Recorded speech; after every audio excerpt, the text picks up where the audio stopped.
Very typical for the Committee of Adjustment to deal with is, in fact, consent applications and minor variances. My name is Anne Tremblay, and I will be chairing this hearing this evening. With me are my fellow panel members, Mr. Scott Hindle, Ms. Julia Markovich, Mr. Colin White, and Ms. Kathleen Willis.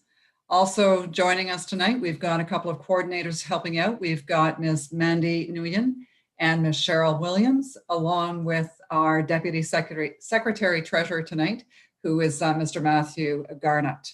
So that's the team for the evening. So with that, I'll continue. You might have noticed that we live stream this, we video conference this particular meeting through live stream on YouTube.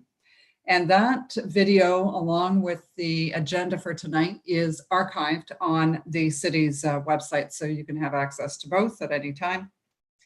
So before we begin, a couple of comments that we like to remind everyone about. First off, there are a lot of broad issues that affect development within the city, and certainly the Committee of Adjustment's mandate is actually very narrow. So there's a lot of things that we can't deal with, such as, for example, any aspects of a proposal that's not actually directly related to the applications that are before us. So if there's elements that that for whatever reason are of concern and they're not squarely as part of the application, we certainly can't consider or make any determination of any kind on those kinds of elements.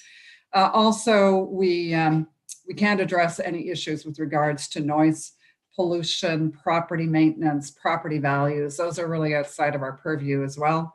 Also, prosecution for illegal construction. We have to deal with applications as if no construction has started at all. We also won't entertain personal comments about neighbors, agents, owners, or anyone. So we would ask that everyone stay very respectful, which is almost all the time. That's good. And also minor variances. And I guess, so just to back up a little bit, we can't consider any minor variances that are not part of the application. So for example, if during our discussion, we realize that for whatever reason, there's either greater relief required or another minor variance required, then we have to adjourn that item.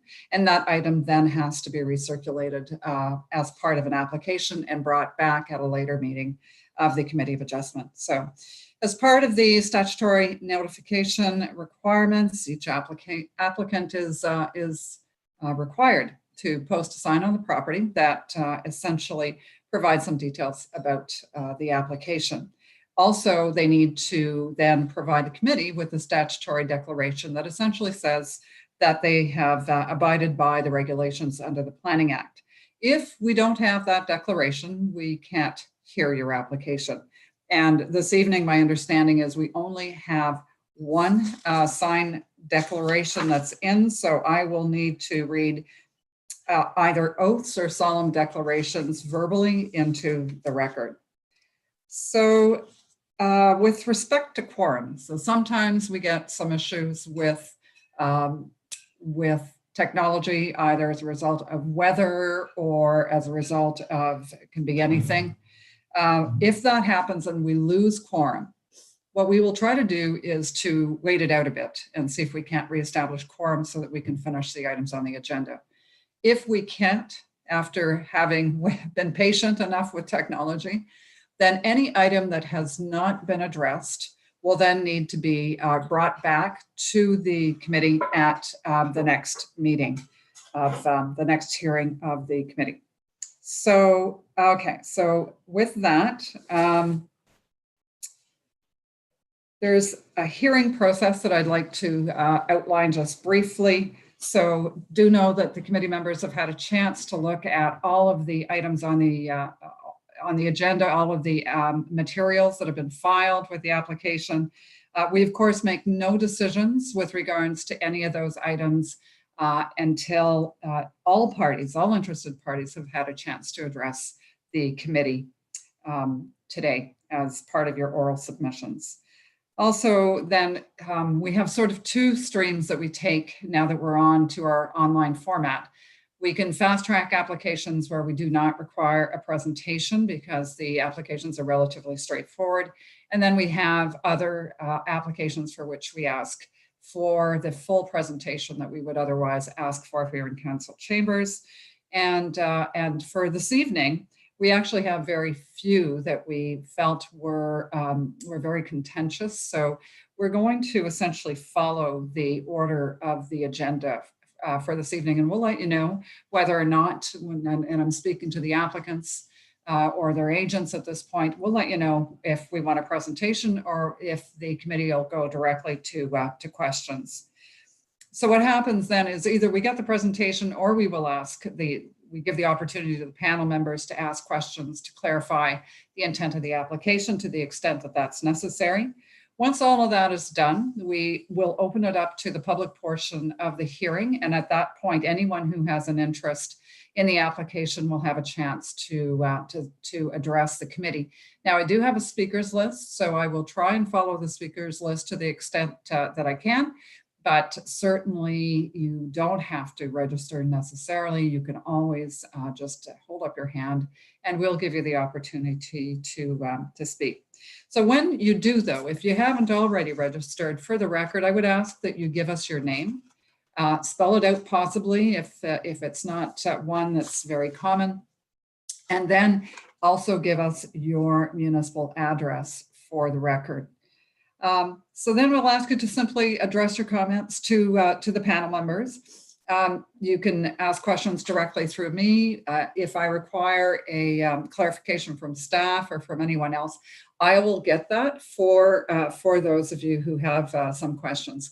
What I typically like to do is try to get all of the issues and all of the questions on the table first, and then go back and try to get some clarifying answers from everyone. So we'll go through all of the speakers and your concerns. Just a reminder, there's a 5-minute maximum, and any exceptions are really only at the chair's discretion. So once everyone's had a chance to have their say on an application, I'll call for a vote. And at that point, the committee can make an oral decision to either grant or deny the application. But we can also, by exception, reserve. And if that typically happens when we have an application that has a lot of new evidence that's introduced just orally on the record. And if that's the case, sometimes the committee likes to put a pause on making a decision so that we have a chance at the end of the evening to come back to that item and to then make a decision. All decisions of the committee are issued within 10 days of the hearing, and those formal written decisions will contain the panel's reasoning for their decision on the application. All decisions of the committee are subject to a 20-day appeal period, during which time the decision can be appealed to the local planning appeal tribunal for a fee. All right, so now we're going to get on to the items of business. I need to ask if anyone on the panel has any items of conflict of interest to signal. Anyone? Either on our panel or any of the others? Okay.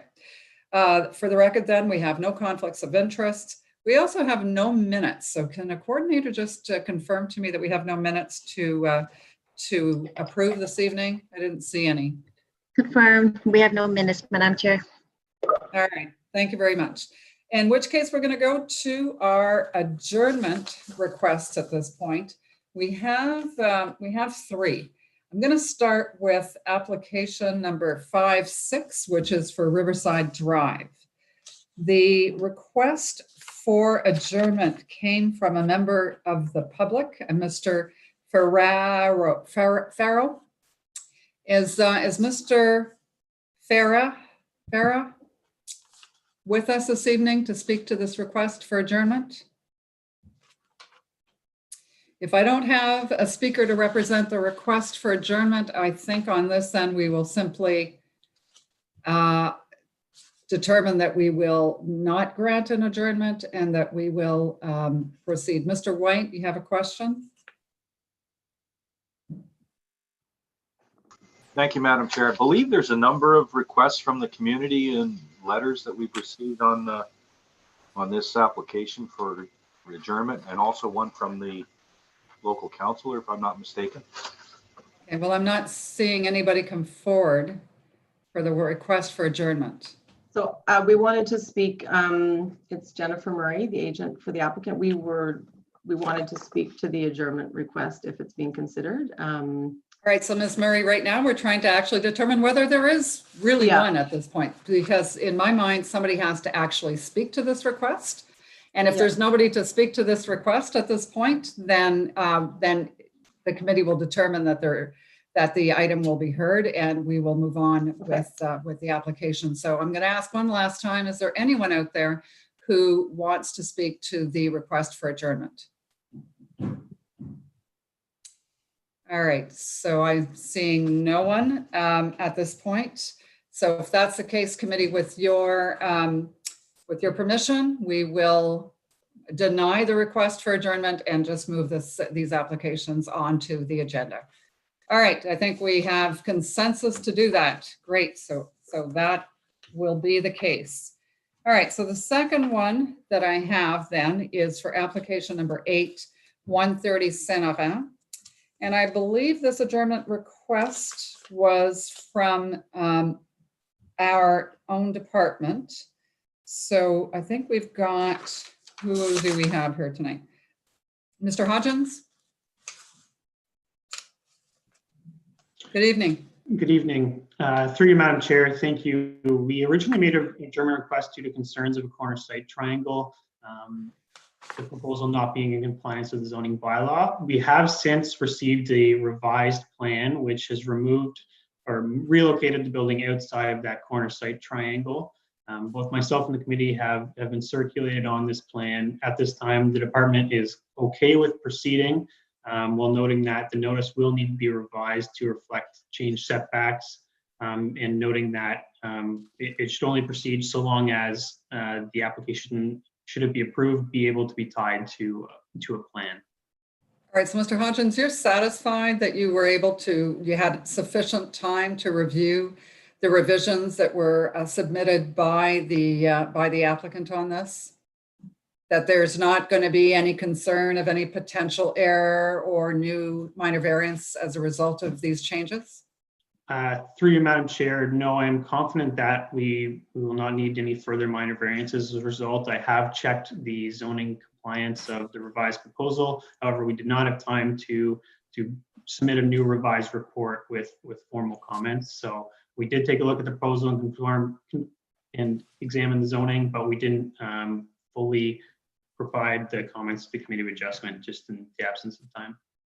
All right, members, any questions about this, about whether or not we should be proceeding? And the only reason I'm asking that is because we've seen the state of the revised plan. Are we satisfied that we can maybe introduce a condition for an improved plan, or would you prefer to give it some time? I'm looking for some thoughts. Madam Chair, yes, I think we're okay to proceed. I do like the idea of potentially asking for updated plans that we can tie to, but we can deal with that when the application comes forward. All right, thank you.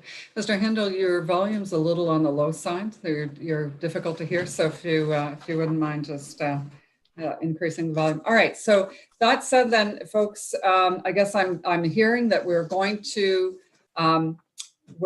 we no longer have an adjournment request before us as far as planning staff is concerned. So we're going to put this right back into the order of the applications. We're in agreement? Okay, great. Let's do that. All right. The last one is in fact for 9799 Granville. Our understanding is that there's some information remaining. Now, I don't have a staff report for this in any way. So is it you, Mr. Hodgins, or Ms. Ramirez, who was involved with Granville?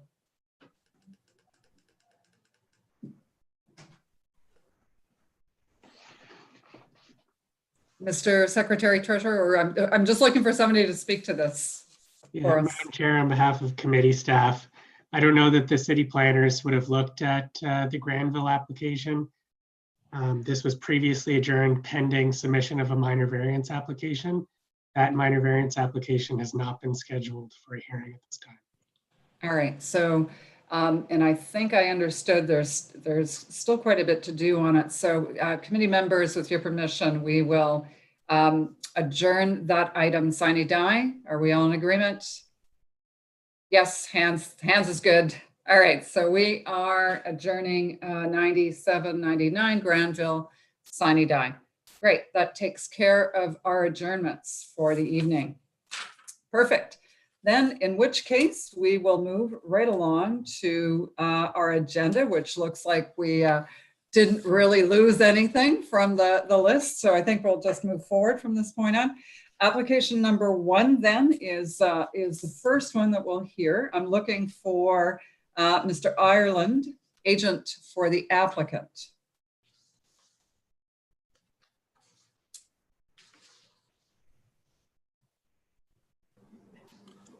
Mr. Ireland is here. Yes, all right, Mr. Ireland. Hello, good evening. How are you? Good evening. Thanks very much. I need to read to you, because you do not have your statutory declaration for the sign posting. So it's either an oath or a solemn declaration. I will read something to you and then I'll need you to respond. So do you solemnly swear or affirm that the notice provided to you as part of the application process and by the committee was posted on the property to which the application applies, was posted for the prescribed number of days required under the under regulation, and that it was clearly visible and legible at all times? Do you swear that or affirm that to be true? I can affirm that is true. All right, thank you very much. Okay, so Mr. Ireland, I think the committee understands the application, has had a chance to go through this. I'm just going to open it right up to questions. So Does anybody on the committee have any questions to ask about this application at all? All right, I'm not seeing any questions from the members of the panel. In which case we can go straight. I have no speakers on record for this application, but I'll make the call. Is there anyone out in the audience who would like to speak either for or against this application? All you need to do is raise your hand. We'll recognize you and bring you forward. All right, I'm not seeing anyone on this application. This really is very uneventful.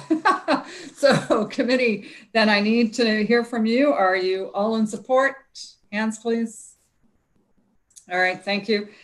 So for the record, Mr. Ireland, the application is granted unanimously for the record so that the recorders, the coordinators know. And that is it. I don't believe there's anything more about your application that we need to discuss. No conditions, nothing of the like. So thank you very much. Okay, And, well, thank you for very your much. Thank you very much, committee members. Thank you. All right, have a good Bye. evening. All right, application number 2. I am looking for Mr. Segreto.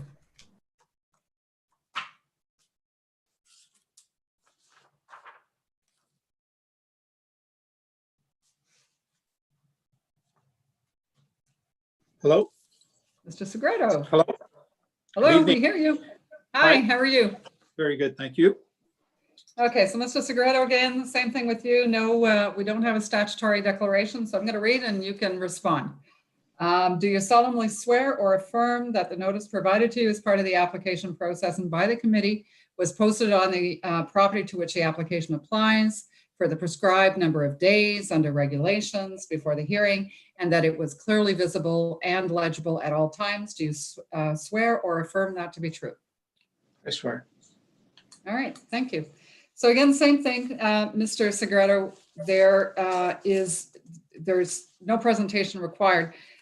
In terms of a housekeeping matter, though, my understanding is that we have a notice modification to make, and we'll read it into the record, that the legal description refers to lot 25, registered plan 25, and we're going to strike 25 and replace it with 39. Are you in agreement? Yes, that's fine. All right, great. All right, so committee members, do you have any questions for Mr. Segreto regarding this proposal to develop a 3-unit townhouse dwelling. I'm not seeing any questions from the committee on this. All right, I also have no one registered to speak on the application. That said, though, I'm going to make a call out to the public at this point. Is there anyone in the audience who's listening on a line this evening who would like to speak to this matter, either for or against? Just raise your hand. All right, I'm not seeing anybody come forward at all. Committee, it's time for votes. So I guess I'm looking for approvals. All right, so Mr. Segreto, it looks like your application is granted unanimously by the committee. I don't see any conditions at all on this. Hang on, I just want to make sure. Yeah, no, there are lots of conditions on this. So, Mr. Segreto, have you got any issues with any of the conditions that apply here? They're You're pretty okay with them? standard. They're pretty standard. Okay. I went through them all and I'm okay with them. All right, great. In which Okay. case, I think that pretty much concludes your item this evening. So thank you so much. We'll see you Thank again. you. I'm pretty sure you're back with us. I I have think, one in more. fact, you're next. You're next, Mr. Segreto, yet again. So don't go anywhere. Okay. I believe, yeah, we're going to do 113 Tower Road. Perfect. Again, then, before we get underway, let me read again, because there's no statutory declaration on file. Do you solemnly swear or affirm that the notice provided to you as part of the application process and by the committee was posted at the property to which the application applies, that it was posted for the prescribed number of days before the hearing in accordance with regulations, and that it was clearly visible and legible during the entirety of that time? Do you swear or affirm that to be true? I swear. I swear. All right, thank you. Again, we don't have any question, or sorry, we don't need a presentation, but I guess I'm making the call for any questions from the committee.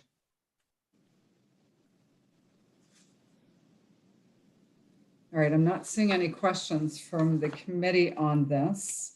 I do have 2 registered speakers. I have both Ms. Wilson and Ms. Pratt.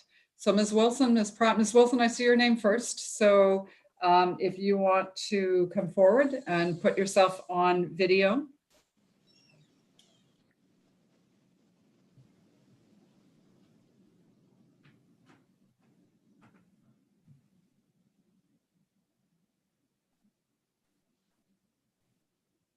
Ms. Wilson, are you joining us?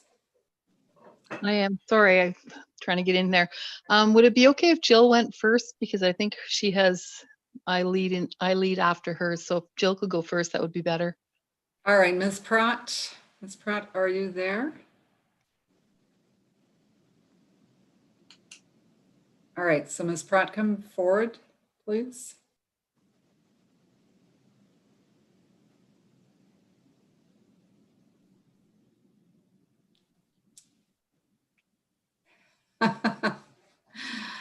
Good evening.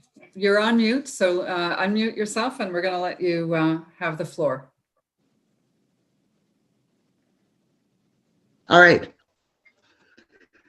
Good evening. I'm representing the City View Community Association.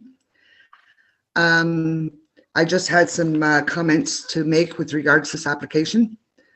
Our community's main concern about these infills in our area is drainage. City View doesn't have storm sewers. It is rural drainage system of ditches which have a set directional flow. These homes will substantially increase impermeable surfaces in our area that already has drainage issues. This raises the water tables and affects all the neighbors' properties.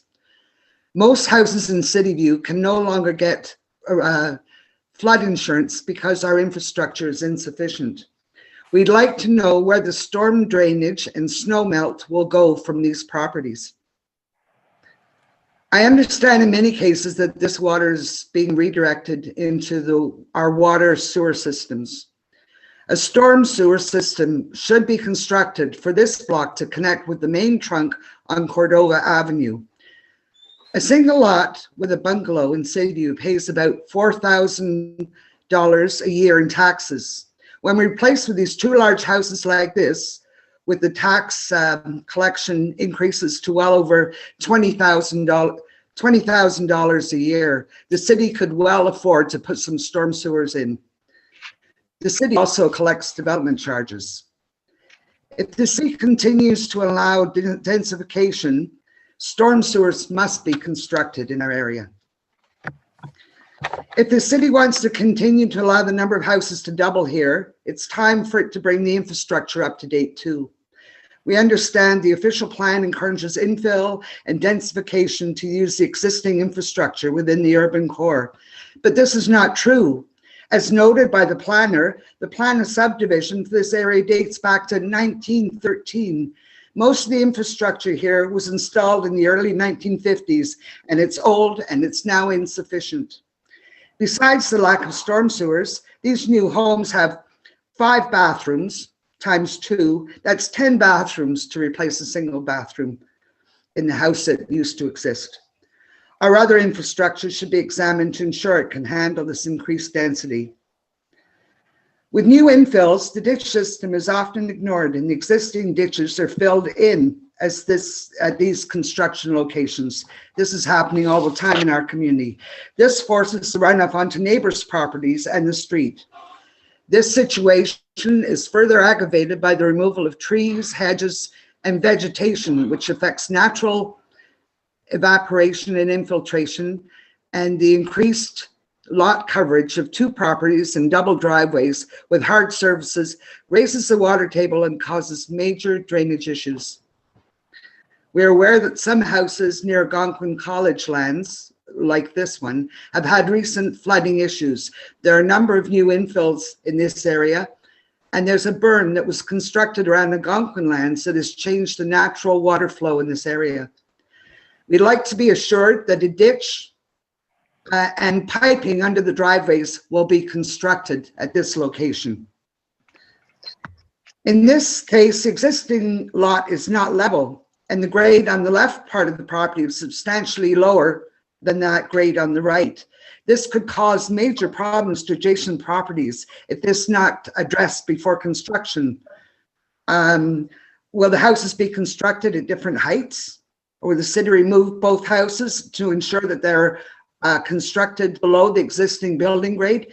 This is something that has to be addressed.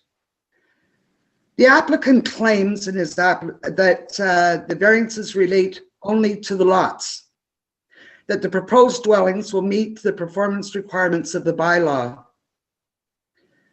It should be noted that in the RIF bylaws covering our areas, limits for building heights, setbacks, and percent coverages are all based for lots that have a minimum lot width of 19.5 meters and a lot area of 600 square meters.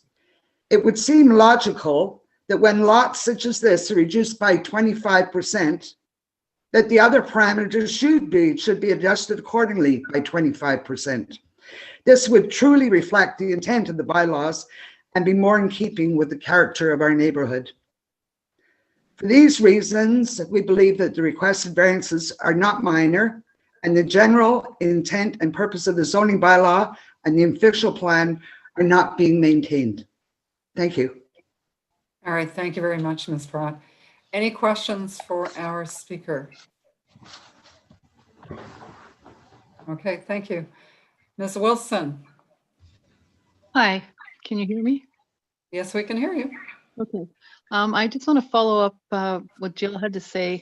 Again, we are against the 50-foot lots, but we know that these are being put in all the time now. So the one concern that we do have is the trees, and I think it's been addressed, but we just wanted to check. There's a red oak tree in the very corner of that lot, and I think it's going to be saved. There's also a honey locust tree on the other corner of the lot, and they're in the front on the city property and on the very edge. So we just wanted to confirm that those were going to be saved or tried to be saved.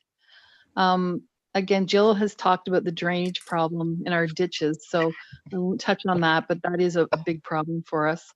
The streetscape, when these 2 houses go in, there's going to be 4 in a row. that have no trees in front of them, that are all the same. And it's not really reflecting the character of our neighborhood, because our neighborhood is so diverse. And then we start having these 4 similar houses bang, bang, bang beside each other. It doesn't go with the character of our neighborhood. Also, we wanted to ask about cash in lieu.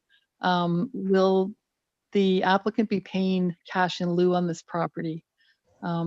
That's a problem that we've been having, so we're just wanting to check and see if they were paying cash in lieu. That's all I have to say. Thank you.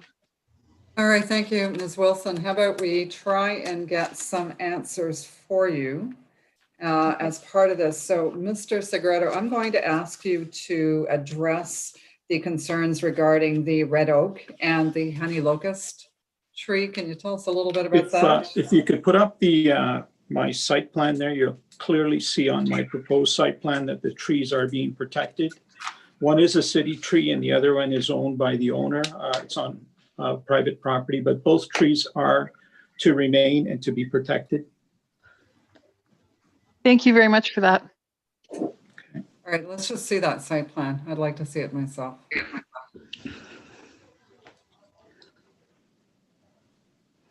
All right, so Mr. Segreto, the red oak and the honey locust. If you look at the bottom right-hand corner, you can clearly see that that is a city tree. It's just outside the property line. That's to be protected, and the other tree on the other side is to be protected as well. So they're going to remain as is. All right. Okay. On the issue, I'm going to go back to the list. So drainage, we have heard that. So Mr. Segreto, some concerns about the streetscape. We heard that, in fact, the area is fairly eclectic, but now what's happening is it seems like it's, and I think it's sort of that residential tract housing appearance that Ms. Wilson was getting at. Can you tell us a little bit about the design variations in the houses? Well, when you're looking at the designs, you can clearly see that on the one on the part 1, the entrance is totally different. It's off to one side. Those are the houses from before, but you can clearly see that on part 1, the entrance is off to one side. Actually, the tree is in front. You can see that the tree is blocking the door in front. And then what we have on the other side, it's somewhat different, because now you have the front entrance of this house directly in the middle of the property. So they're similar, but they are different. Yes, they are new homes. This is a very somewhat popular design in this neighborhood that has happened time and time again, but the homes are not identical. The materials that are being used are totally different from both houses. You can see the colors are different, materials are different. You have brick, you have stucco, and it's typical of what is happening in this neighborhood over the last 5 years or so. All right, thank you, Mr. Segreto. The last question then is Ms. Ramirez. Just a quick question to you. I did notice that there's no conditions, obviously. There's no severance application. So I'm just trying to confirm that, in terms of the cash in lieu then, I take it the bylaw requires there to be actually an actual creation of a new lot and not necessarily just the creation of a new dwelling. Is that correct? Through you, Madam Chair, because we do not impose conditions on minor variances, there's no, we do not have a condition to impose for cash in lieu of parkland. Typically, cash in lieu of parkland for certain densities, 18 dwelling units per net hectare, we do it on net unit gain, but we don't have a mechanism to impose it here. All right, so it's not something that's caught at the building permit stage then, just from the fact that they're coming in with another unit on the, that it's actually not just the demolition and replacement of a dwelling, but there's actually a +1. The building the building permit process doesn't capture that, doesn't trigger it in any way? That is correct, Madam Chair. Okay, all right, thank you. I just needed some clarification on that. All right, so committee, any questions for Ms. Wilson? And again, you have an opportunity. I guess Ms. Pratt would be open to questions as well. Mr. White. Chair, just a comment. I have sympathy with the comments from the community representatives tonight. And as you know, on several, numerous occasions, I have expressed my concerns with these applications in this particular community. The community has consistently expressed concerns with respect to the servicing issues, infrastructure issues. These are not new. These have been a concern in the community for many, many years. And I'm not confident that they've been sufficiently addressed by the municipality. But I'll leave that to the staff to consider those concerns. As I have indicated on previous occasions, numerous occasions, we see a lot of these applications now. It seems like every 2 weeks we're dealing with at least 1 or 2 of them. I'm still not satisfied that in the absence of a comprehensive review and amendment to the zoning bylaw, that these applications for the significant reductions in lot width and lot area are consistent with the general purpose and intent of the bylaws as it's currently written. And on that basis, I'm going to be dissenting on any approval of this application. I'm convinced that it's time that the municipality initiated a comprehensive zoning review, and I'm not satisfied that the current bylaw gives us the jurisdiction in terms of general purpose and intent of the bylaw to proceed on applications of this nature. Thank you. All right, thank you, Mr. White. Just a reminder to those who aren't, if you're not speaking, if you could please put your microphone on mute, because we are hearing some background noise. Okay, so anyone else have either any questions, or Mr. Hindle? I just wanted to get a confirmation from staff that we heard the concerns about flooding in this case. If staff could confirm that in this case, when building permit applications are made, that there will be a review of drainage related to these applications. Through you, Madam Chair, that is correct. The grading and drainage will be reviewed in detail at the building permit stage. It's reviewed at the severance stage to make sure the land is suitable for a severance, and it will be reviewed in more detail during the building permit process. All right. That was severed. Okay, sorry, Ms. Pratt, can I ask you to mute your phone, your microphone, please? I'm sorry. May I ask you to mute your microphone, please? Okay, thank you. All right, so any other questions? Because I'm going to then that was our speakers list, but I need to still make a call out to anyone else in the audience who may want to speak either for or against this application. All right, I'm not seeing any further hands up to speak to the committee on this, so I'm looking for a vote. All those in favor? All right, so we've got, for the record, we have, we're granting the application with a dissent by Mr. White on this for the reasons that he expressed. He does not believe that the application is in keeping with the intent of the zoning bylaw. And let that be reflected in the decision. And I think that's it, because Mr. Segreto, I don't see anything else on your application that I think we need to cover at this point. Okay, thank you very much. All right, then. Thank you so much, Mr. Segreto. Okay. Is that it for your applications tonight? It is. Thank you. Great. Well, then have a great evening. You too. Bye now. Okay, so we're going to go on to number 4. Number 4 is for 842 Maplewood Avenue. I'm looking for Mr. Himipur, and my apologies. Agent for the applicant. Mr. Ekbrahimipur, are you with us? 842 Maplewood, we'll have to come back to it. I don't see him on the attendee list, Madam Chair. All right, thank you so much for that. In which case, we'll just step that one down. We'll come back to it. So let's hear 3342 Riverside. And for that one, I am looking for Ms. Murray.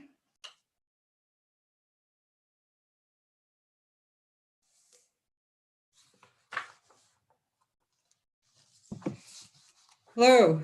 Good evening. All right, so on this one, I think we're going to ask for a brief presentation on it, if you would, on both the consent and the minor variances, please.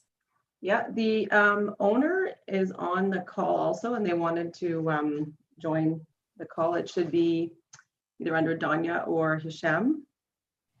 Farhat, okay. So for the record then, I don't see them. That doesn't mean that they're not on. Okay, I've seen, I think, Ms. Farhat's hand up, so we'll come back later. So go ahead, Ms. Murray. Yeah. Oh, wait, just a minute. I Sorry. need to do this.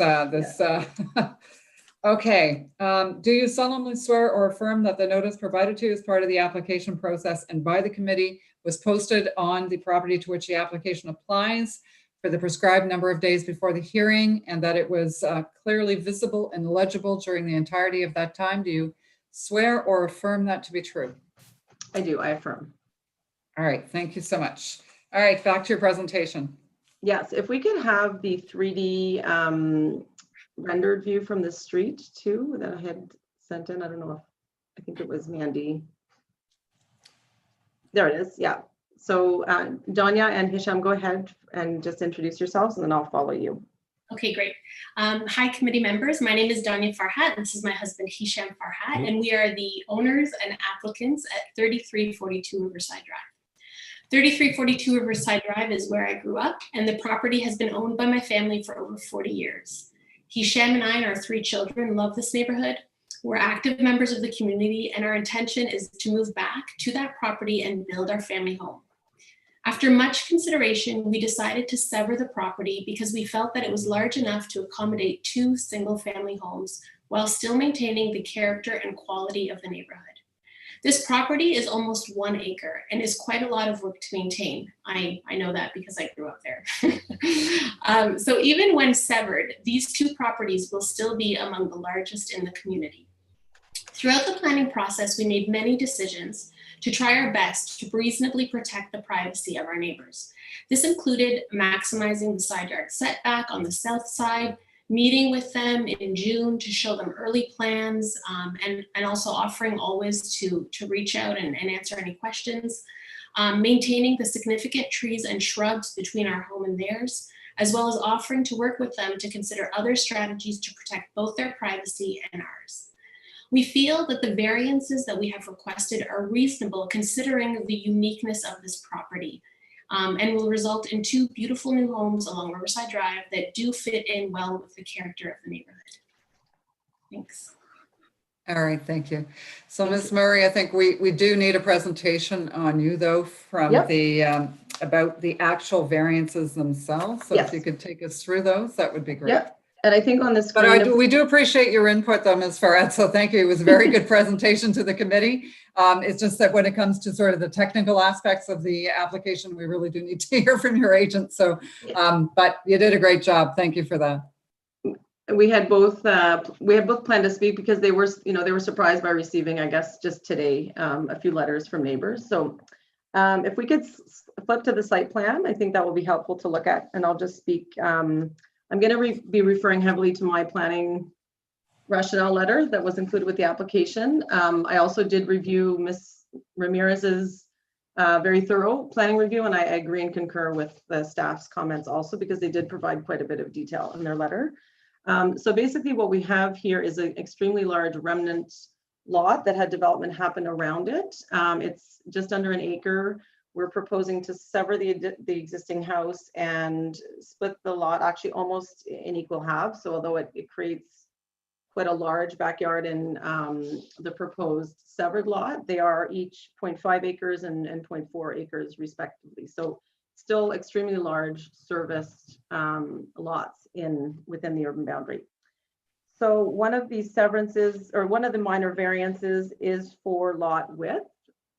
And I do want to just explain this. So the lot area, in fact, we're far in exceedance of the minimum lot area requirement, almost 3 times, more than twice as much as the minimum lot area requirement. But the lot width, just by geometry and the way the site is laid out, is really the basic reason that we require the variance for lot width. So it's 11.92, which is just under 40 feet, and the other one is 11.66 respectively. So the zoning, the minimum lot width is 18 meters, which is quite a large minimum lot width under the existing zoning R1GG. So we have provided one other example within the neighborhood, actually, that has an 11.2 meter width with a similar sort of irregular shaped, pie shaped lot, if you will. And I think just in terms of the lot width itself, we've sort of rationalized how the lot size, the house will very much still fit in with the neighborhood. I think lot width also speaks to things like, you know, setbacks being able to be maintained. So we're not proposing any reduction in any of the side yard or front yard or rear yard setbacks. So that is the lot width. And then on the height, so I'm happy to answer more detailed questions about this, but we are asking for variance on the height, and it is really related to the way that the existing average grade calculation works. So these homes from the street are 2-story homes. They are designed at 8 meters, which is the minimum height under the zoning bylaw.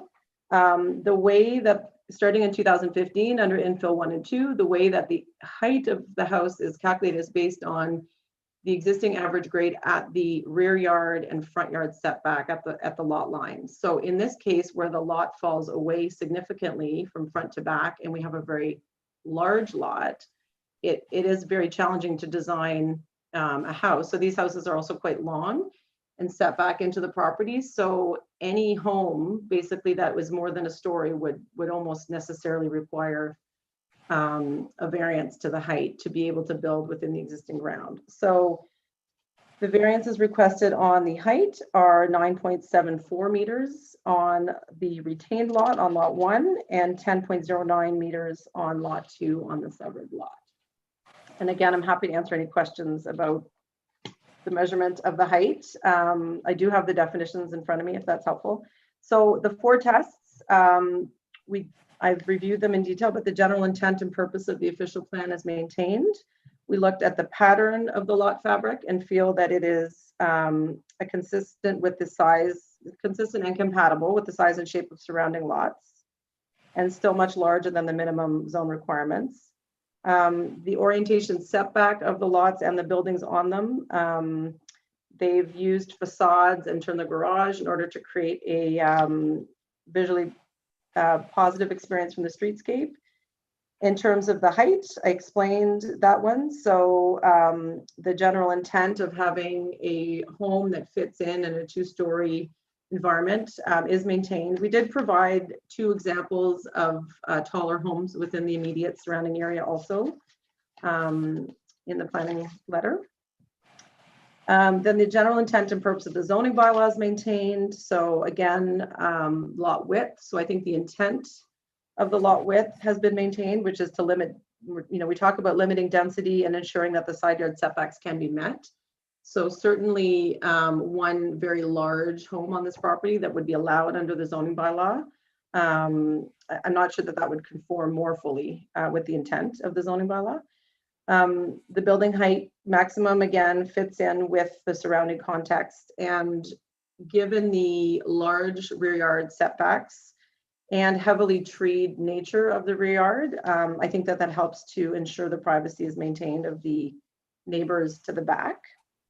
There are 2 other variances which I didn't describe in detail yet. They're very technical and minor in nature. One is to allow the driveway to be located in front of the front wall of the house. So this is to allow the garage to be turned. Sorry, Ms. Murray, do you actually have that on your site plan? Is that something we can see? Because I was Yes. actually waiting for you to get to that part. Do you have a something better than that, that's actually a little bit hard to There make is a- out. There's a reference plan. Well, actually, this one shows the driveway best. Yeah. The reference plan from the surveyor doesn't show the driveway the same way that that one does.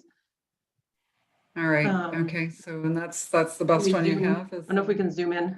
I think it's just the line work is there. It's just very light. It's not coming out on the screen very well. Is it possible? Thank you very much. There we go. That's better. Yeah. That's better for me, I can assure you. Yeah, Okay. so we've provided, so basically this is just a housing form that exists in the neighborhood today. So it's the garage is turned so that it's lengthwise along the lot. On page, I think it's 14 or 15 in the planning letter, we provided 3 examples from the neighborhood where this exists today. And in front of the existing house today, there is a horizontal driveway access in front of this house and the neighboring property. Actually, it's a common feature in this neighborhood. So in the zoning bylaw, it's not allowed to have any driveway access that crosses in front of the front wall of the house. The Farhats did pre-consult with the development information officer when they were developing these plans, and I think part of that discussion resulted in the planting and landscaping sort of on the short wall of the garage to enhance the experience from the streetscape. I could refer you, there's, I think, some visually helpful examples that are on page, I don't know if you have the planning letter in front of you, but on page 7, that are from the existing neighborhood, and they show examples of where, at the top of the page, of where this exists on Revelstoke Drive, which is just behind. Yeah. So this also allows a number of the properties. This is fronting on Riverside Drive, which is an arterial and obviously is a busy street. So this does also allow some maneuverability to be able to turn around and drive out onto Riverside in a way that's safe, which is, I think, why the driveway today is horizontal and connected to the neighbor. The other variance on both lots, so the driveway is only for lot 1, but both lots we had requested a walkway width increase. I will note that the zoning bylaws in the process of being changed where the walkway is more clearly defined and that it only now applies in the front yard setback, but the way it's currently, or with the way it was written when we made the application in August, was it did not define a walkway within the front yard or anywhere on the lot. So basically the walkway is between the front door and the garage. And so it measures 8, I think it's 8.2, but that's because it's measured from the street, and the city has, I think, rightfully has corrected the way the definition now is written in the zoning bylaw, but we are working with how it was written before. So we're asking for a minimum walkway width increase from 1.8 to 8.4, which is obviously, sounds like a significant increase, but it just allows for the walkway to connect from the front door of the house to the garage. We weren't sure if this variance was even required. We included it out of an abundance of caution because we were mailing the application in, and we're not able to pre-consult with staff as easily now. So we included it, but in fact, Ms. Ramirez confirmed that under the existing zoning bylaw, it is required to have this variance if they wanted to be sure that their building permit application would conform. So the walkways are as shown on the drawings. They're just connecting from the front to the garage, and they fit with the scale and character of the design of the house. I think the intention of that wording in the zoning bylaw is to prevent walkways being parallel to the driveway and then allowing for additional parking of cars in the front yard, which is not going to be the case here. The walkway is not located in the front yard. So the variances are minor in nature.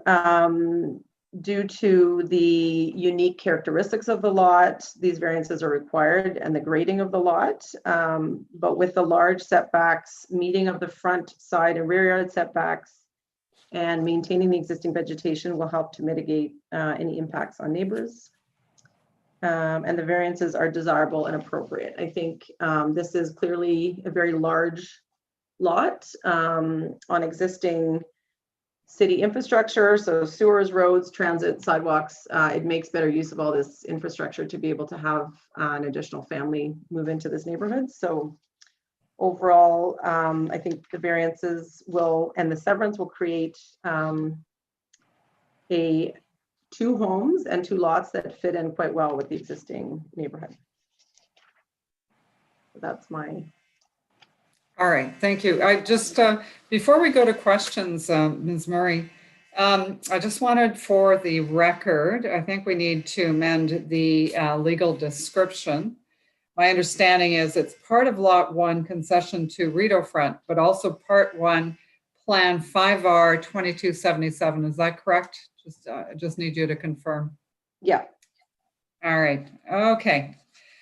With that, over to the panel members. Any questions from anyone here on this? Mr. White, I see that you have your hand raised. Thank you, Madam Chair. A couple of questions. One, with respect to the walkway width reduction or minor variance, did I hear correctly that the large, was it 8 meter wide walkway would now conform to the proposed amendments to the bylaw? I mean, I'm happy to have the city staff answer that question, but basically yes, because it's not in the front yard. So, but I'm happy to answer the question or to have city staff answer it. But it's now defined as a minimum if it's located in the front yard. All right, so let's hear from Ms. Ramirez, please. Through you, Madam Chair, under the old zoning provisions, it talked to a walkway in any yard being restricted to 1.8 meters. Now the restriction for walkways are in the front and the corner side yards. This application was received before the implementation bylaw for these zoning changes was in effect. October 14th is the implementation day for the new zoning provisions. There's transition clause where this application can benefit from the old zoning provisions. If they chose to comply, if they wanted the new provisions to be applicable, they would have to comply with all of them. And having briefly reviewed this application with the new zoning provisions, other minor variances may be required if they wanted to use the current zoning rules. So, yeah. All right, thank you. So am I correct in assuming that the walkway as it's proposed would comply with whatever bylaw will be in effect 2 or 3 months from now? So the walkway, yes, I will note that either you comply completely with the old rules or you comply completely with the new rules.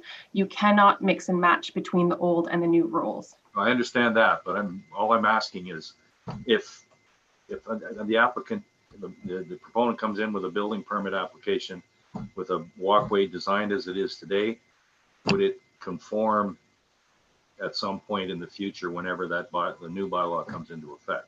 Forget about the other variances that are tied to it. Yes, through you, Madam Chair, yes, it would. Thank you. Another question, Madam Chair. Just I noticed that and you brought up the legal description, and that sort of begs the question for me. It appears that there's been some severance activity on this lot at some previous date. The properties to the north appear to be on the same reference plan, which leads me to believe that they were severed off of this parcel at some point in the past. Do we have any information on that? All right, Ms. Murray, I think that's for you. I don't personally. I did note in the city staff report, they actually they did make mention of severances and plans of subdivision that had occurred, or I believe, around this lot. It almost appears that this was like a remnant piece and other pieces developed around it. But I don't have any further factual information than that. All right, Ms. Ramirez. Oh, just I thought, let's just see if we can get an answer. I'm curious too now, Mr. White. So I want an answer. I'm just wondering how we ended up with this odd-shaped parcel in the first place. If I think Danya might know. 2 and 3 were. Okay, so let's just hear from Mr. White, and then we'll go to Ms. Ramirez. Okay, so sorry, my apologies, Mr. White. It strikes me that if that those parcels, part 2 and part 3, were part of this lot at some point in the past. That whatever activity, the severance activity took place was responsible for creation of this odd-shaped parcel that we're having some difficulty dealing with. Okay. Ms. Ramirez? Yes, through you, Madam Chair. This property was excluded from a plan of subdivision that occurred in 1955, and the boundaries as they exist right now are an outcome of a severance that took place in 1975, according to our electronic records, and it included, it resulted in this lot, but also the neighboring ones, some of the neighboring ones. And this odd configuration, it was there in 1955. The severance of this parcel in 1975 made it a little bit odd as well, but the boundaries of this remnant parcel are a result of the 1955 subdivision, but also the 1975 severance.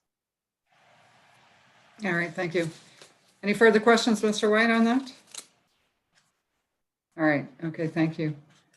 Okay. Members of the panel, anyone else have any other questions here about this application? Both applications, the consent and the minor variances? Madam Chair? Okay.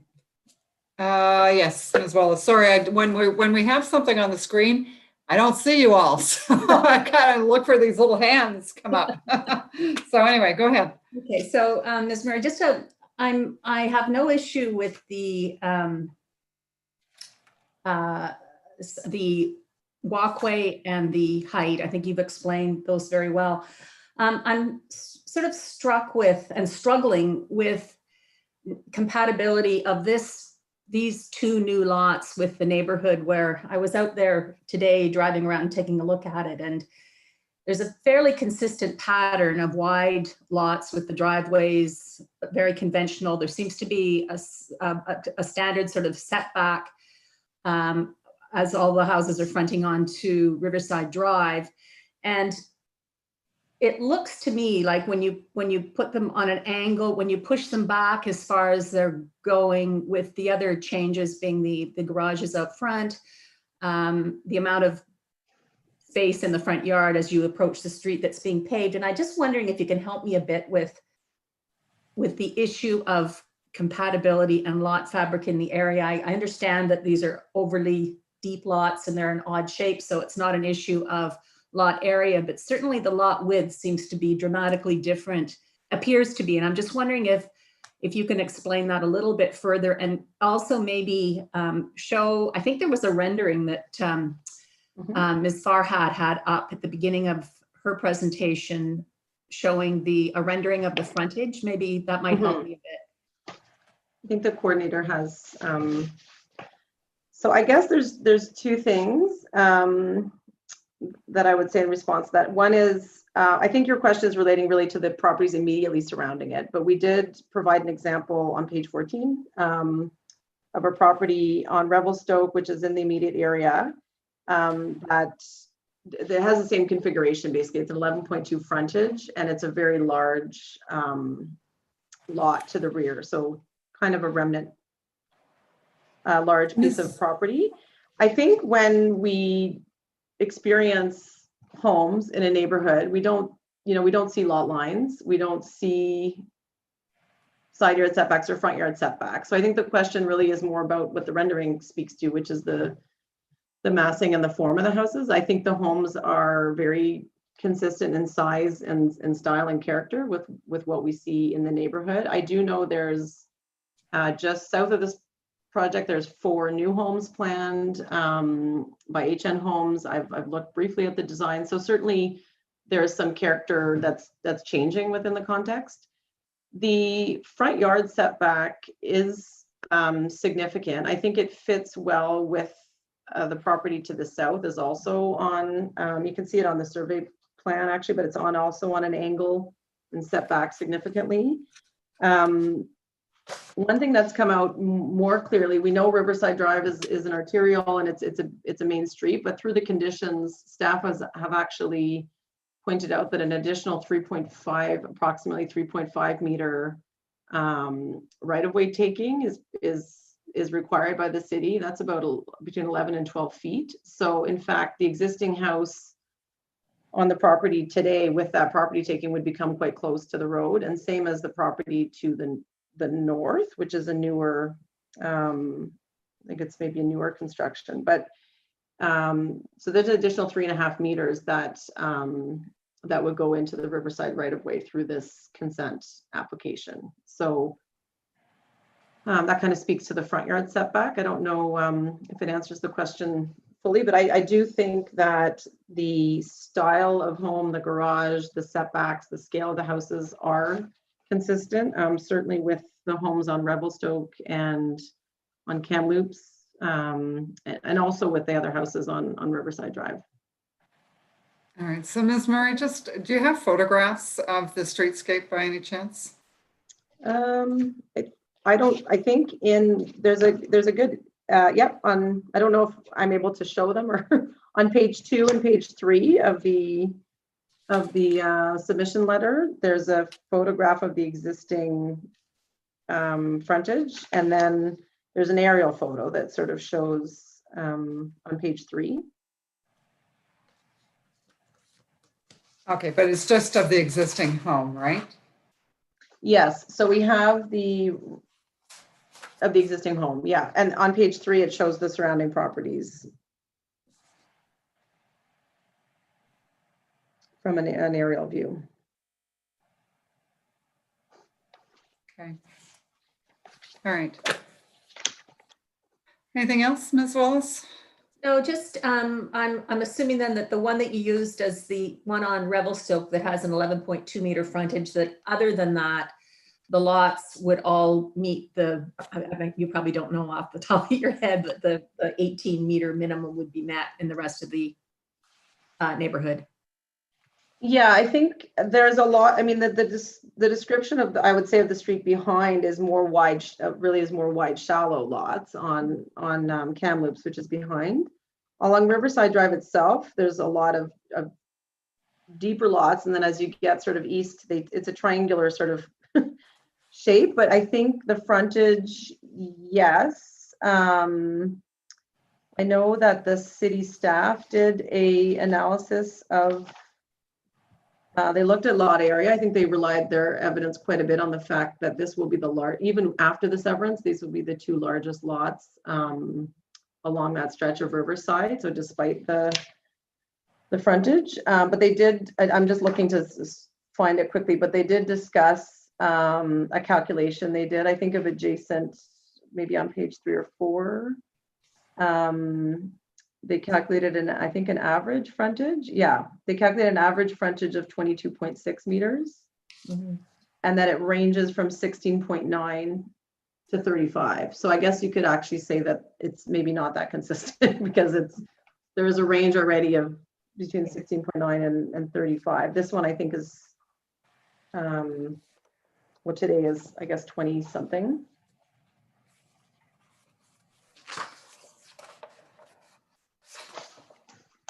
Yeah, so there is, we looked for examples that were similar to this. I didn't look for examples that were between 18 and 12, let's say, but. Okay, thank you. All right, thanks. Anyone else on the committee have any questions? If we could get full screen back, that would be great, please. Thank you. All right, Mr. Hindle, Ms. Markovich, no questions? All right. Nope. Okay. On my speakers list then for this, I have no one actually on this. So I'll ask if there's anyone in the audience who would like to speak either for or against this application. We've got 3 letters of opposition. So just wondering if anyone is out there who would like to have a say. All right. Okay. That being the case, then I am closing the public portion of this application. And I guess committee, we're going to have to make a decision on this. So on the consent and then on the severance. Those in favor of the consent, let's start with that one. Sorry, sorry to interrupt. We didn't talk about the conditions themselves. I'm sorry. Maybe we talk about that after. Yeah, let's do that. Let's talk about Okay, that. Well, sorry. actually, you know what? Thank you for that, because to be honest with you, there is an issue with the conditions, because we've got one that suggests that there may be a requirement to, let's see, was it this one? Yeah, maybe a requirement with regards to the driveway locations that would then possibly even affect the walkway. So it seems to us that that condition might actually be problematic in some ways, Ms. Murray. Is that the one you wanted to point to? Or? I wanted to speak about number 4 and number 6. I'm not sure. Are you talking about number 7? Yeah, I was talking about number 7. So number 4, go ahead with that one. I'm just trying to remind. Okay, so number 4 was asking for, and I had contacted city staff about this. We didn't conclude.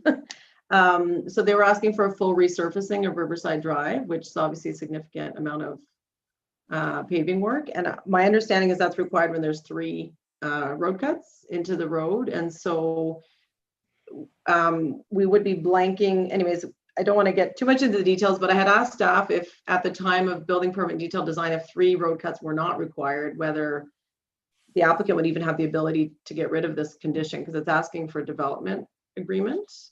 And if the paving is not required, then the development agreement wouldn't be required for that condition. So I guess all we were asking for is confirmation, either in the wording or in the condition, that if it's not required, it doesn't refer to the fact that 3 road cuts are typically the trigger. So it just asks for the overlay to be committed to. It's become a fairly standard condition, Ms. Murray, but I'm going to give Ms. Ramirez a chance to provide us with some insight on that. Thank you, Madam Chair. Through you, it is required when there are 3 or more road cuts proposed in the right-of-way, and that would include the road cuts for the blanking of the services and any required utilities. When staff review the grading and service and the grading and servicing plans, they'll be able to determine how many cuts will be required, and they'll be able to see whether or not we need that condition to be applicable. If not, the practice has been that if it's not required, then staff will clear that condition. All right. Okay. Well, that sounds good. Yeah. Next is yeah, and then the other one was related to the 18.75, so the Riverside Drive right-of-way protection. So we had raised, so often I know the committee will apply this to the severed lands and not to the retained, not always to the retained lands. I did speak to the client and they are willing to agree to this condition the way it's written, which would basically have it applied to both properties. So that was more a clarification, because I had spoken to Ms. Ramirez about that condition yesterday and we hadn't concluded. So my understanding the way it's written is that it would apply to both properties, and we are in agreement with that. I just wanted to clarify. All right, thank you. Just so you know, Ms. Murray, that has been the subject of an awful lot of discussion at the committee. Okay. And the advice that we've been getting from our legal services is that, in fact, the intent is for that condition to apply to both the severed and the retained. So. Okay. All right, I have a couple of questions too. I guess Ms. Ramirez, on number 3, we have a situation, number 3, that deals with the grading and drainage plan and then deals with the height of a new retaining wall. So am I understanding then that it's really the results of the grading and drainage plan that will dictate then whether or not there's a requirement for an engineering report on the retaining wall. Can you explain that one to me? I just want to make sure. And to be honest, when I say that, I was actually wondering whether a separate condition that should be broken out into a separate condition. So I just need your thoughts on that. So the grading and drainage plan will let us know how tall that retaining wall has to be. And if it's over a meter tall, then it has to be designed and there's more to deal with the retaining wall. And so that's why I've included that that other segment in there, that once we have the grading and drainage plan, we'll be able to know what needs to be done about that retaining wall. All right. Okay. Thank you. Back to number 7, though, Ms. Murray, because we've got this issue where if there is, through discussions regarding the location of the driveways, anything that affects the walkways, then we may have a bit of an issue with regards to the variance that you've requested. Had you had a chance to look at that? I have. I don't know if I took the same. So my interpretation of this condition was that, so the owner has prepared a tree disclosure report, which we had shared with the city. It's a draft, so it needs to be finalized based on the final grading plan. But the intent is to keep both front yard trees, and the driveways and homes have been designed to do that. So when I read this condition, I just took that to mean that the final review of that would happen sort of more at the building permit stage based on the grading and the final tree disclosure report. The walkways themselves are not, they wouldn't have any impact on the trees. They're not in the front yard. They're sort of within the lot. So there was 6 trees reviewed on the tree disclosure report. There was one that was considered dead, and I think there was 4 to be retained and 1 poplar to be removed, which was inside the building footprint. So the other trees were all to stay. And 1 is a city-owned tree. So I'm when I read this comment, I'm assuming it's related to the city-owned tree, that they want to see that the driveways haven't changed, I guess, between now and the building permit approval. I don't see that being exclusively what it says. I'm just, I'm very mindful that it says that you agree and acknowledge that the review may result in the relocation of the proposed driveway and retaining wall, and that you would agree to revise your plans. If you revise your plans and you have an issue, I guess, anyway, I'm going to leave it then. I'm not going to worry about it further then, if that's not an issue for you. Okay. Then on that, we can go back to our vote then at this point. Mr. White. Yes, thank you, Madam Chair. I recognize that the applicant is not objecting to the imposition of the condition with respect to the road widening on the remnant parcel. However, had there been a concern expressed, I would not be supporting the imposition of that condition on as it affects the remnant parcel. But I guess it's a moot point in this case, but just for future reference, I have concerns with the authority to impose that condition on a severance application. So the discussion on the road widening conditions will continue. That'll be part of the committee's business. So that's quite fine. Okay, let's go back to vote. Sorry, Madam Chair. I note on the plan of survey that it appears that a road widening was taken probably back in association with that 1975 severance that took place to create those other lots. I'm wondering if, in fact, the road widening requirement today is necessary. If there's been any review of that, the actual dimension that might be required here. Ms. Ramirez, do you have an answer with regards yes. to that? Madam Chair, yes, through you. I also noted that a widening was taken in 1975. The requirement to protection of the right-of-way is 37.5 meters here. The condition speaks to measuring that from the 18.75 from the center line. The exact width will only be able to be determined by a legal surveyor. And that's why we've included the condition here.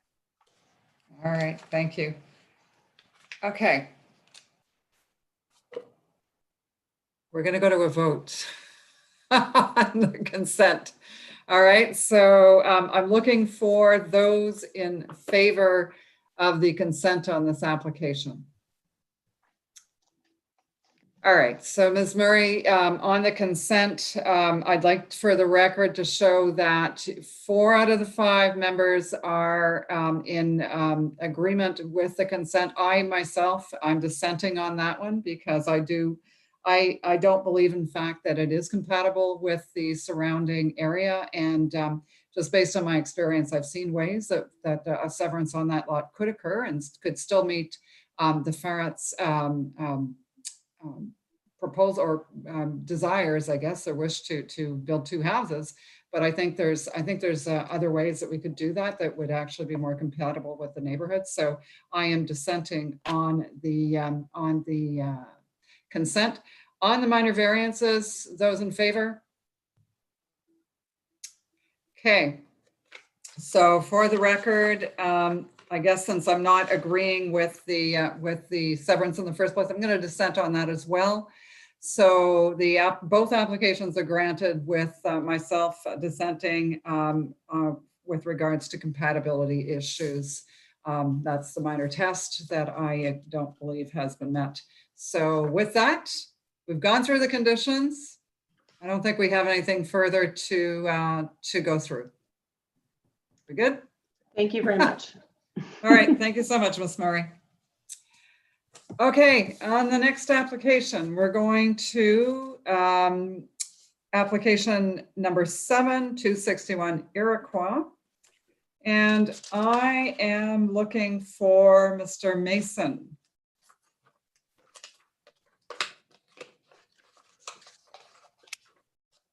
All right, Mr. Mason. Sorry, Madam Chair. Yes. The agent for item number 4 is present. Okay, thank you very much. We'll come back to number 4 a little later. So let's go to Iroquois for now. I see that Mr. Mason is, yes, Mr. Mason. I have Drew, but I see it's Andrew. So Mr. Mason, can you please yes, come I'm forward? here. All right. Okay, we can't see you. Yeah, she has to allow me, I think. Here we go. Okay. Sometimes there's a delay, so we don't know how that's happening. But in any event, It is what it is. Here we go. Technology, what are we going to do? Well, it's working pretty good if you ask me, but anyway, so Mr. Mason, you do not have a declaration for the sign posting, so I have to read something to you and then you'll need to respond. Do you solemnly swear or affirm that the notice provided to you as part of the application process and by the committee was posted first at the property to which the application applies? Secondly, for the prescribed number of days before the hearing, and finally, that it was clearly visible and legible during the entirety of that time? Do you either swear that or affirm that to be true? I do, I affirm that. All right, thank you very much. So your application's another one for which we don't believe we need a presentation. We've had a chance to go through your application and I'm going to open it right up to the members of the panel. Does anyone have any questions for Mr. Mason on this application? All right, I'm not seeing any questions. I also have no one on my docket for to speak to the item. So I'm going to put it out there. Is there anyone in the audience who would like to speak either for or against this application? Please raise your hands and we can recognize you. Okay, I'm not seeing anyone. So committee members, I think we can go directly to a vote on this one. All those in favor? All right, so Mr. Mason, your application is unanimously granted. And I don't believe there's anything further that we need to talk about. So I think that's Mr. White. Yes. Oops, you're on mute. You're on mute. You're on mute, Mr. White. Sorry, just question with respect, I think it was brought up in previous discussion on this. The variances with respect to a proposed carport addition. I just want clarification that maybe from the city that if in the event of the future, the applicant wishes to convert that carport to a garage, that there would be no impediment to doing that simply with a building permit, based on our approval of the setback requirement as proposed today. Is it Ms. Ramirez? Through you, Madam Chair, there would be if the carport were to be completely enclosed, building code issues would arise from that because Okay. Yeah. So that there's more than just the setback requirements than relating to a garage conversion. Okay, thank you very much. Yeah, I think we're tying this to plans too, Mr. White. So if you change the actual physical use, then it would trigger a minor variance because it is tied to the plans. So I just wanted to make sure that the applicant, the homeowner, is aware of that fact, and that obviously they are. Thank you. All right, thank you very much. So Mr. Mason, thanks so much. Good luck with your project. All right then. Okay, so we are over to number 8 at this point, 130 Saint-Laurent. And I'm looking for Mr. Keeley. Mr. Keeley, I see that you're there. You want to come forward?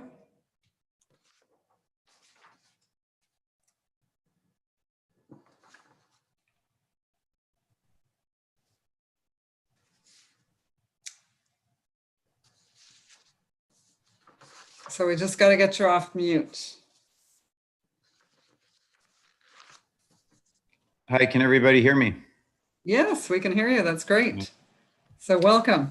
I don't have a statutory declaration from you on the sign posting, so I'm going to have to read to you something and then I'll need you to respond. So do you solemnly swear or affirm that the notice provided to you as part of the application process and by the committee was posted on the property to which the application applies, was posted for the prescribed number of days before the hearing, and that it was clearly visible and legible at all times? Do you either swear or affirm that to be true? Absolutely, that's correct. I do. Can you say, so are you affirming or are you swearing? I affirm. All right, thank you very much. Okay, again, Mr. Keeley, this application is one for which we don't need a presentation. I don't believe we'd asked for one. Okay. So I think I'll open this up directly then to the committee members on this. Unless, does anybody want a presentation? Ms. Willis? No, I don't need a presentation, but I have a question. Yes, go ahead. Okay. Yes, Mr. Keeley, just wondering what prevents you in your siting of this new house in coming closer to the required 6 meter front yard setback and the corner side yard setback of 4.5 meters. Just wondering, I know that the existing building is closer, but is there any reason why you couldn't push that unit back so that it's not so close to the street? There is good reason. The left side of the property has good southern exposure. We have designed a passive house to be on the property, so it's a sustainable 100% electrically operated home with sustainability initiative in mind. So the positioning of the home on the property, keeping with the existing setbacks of the existing home, work great for maximizing the solar exposure into the home. We felt that since there is an existing home there with the setbacks as they are on the corner side yard and the front side yard, we felt it was minor in nature, asking to keep those the same. It is typical that any rebuild project that is able to keep those setbacks. So we didn't feel we were asking for anything extraordinary there. That said, through the process, a couple days ago by Cameron, it was brought to our attention that the home was within the 6x6 rule. So within the 6x6 corner rule, line of sight, which the existing home is well within, and it would have put our new development within as well. It would have required an additional minor variance being added to our application. Because of the true safety nature of being in this hazard zone per se, we chose to push the house away from that area. We did have room in the interior side yard to do that. So in repositioning the home to keep away from the 6x6 area, which the green drawing on the site plan represents, we felt we were improving the situation. And there's also a number of trees right on Finter Street. We met with forestry about the other day, tilting the house again out of this 6x6 area, actually put the house out of the hazard root zone, or the critical root zone as they call it. So we learned a couple of days ago with Cameron bringing this to our attention, that the new development, even though there's an existing home right there in the critical root zone, the new development would put our new home within this zone as well. It seemed natural to us to then deviate away from that and approve the situation. We are a sustainably minded company, sustainably minded clients of ours that had purchased the property in September. We're trying to do a good thing and not create any environmental problems or safety hazards. But at the same time, we think our variance application is completely minor due to the positioning of the existing home on the property. And I guess that said, we're improving the built situation on that property tremendously by the actual orientation and positioning of the home. Thank you for your thorough response. Thank you. Any other questions then to Mr. Keeley about this application?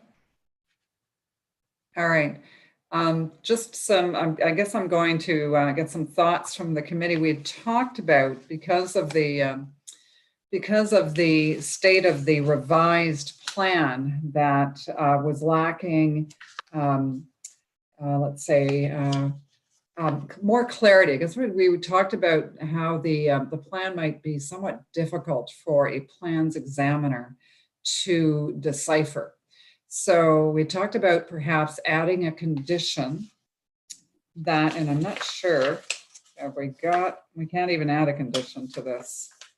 I guess what we'd be looking for is a revised plan for building permit purposes. Just, Mr. White, I'm looking for your thoughts. We can't impose a condition, but.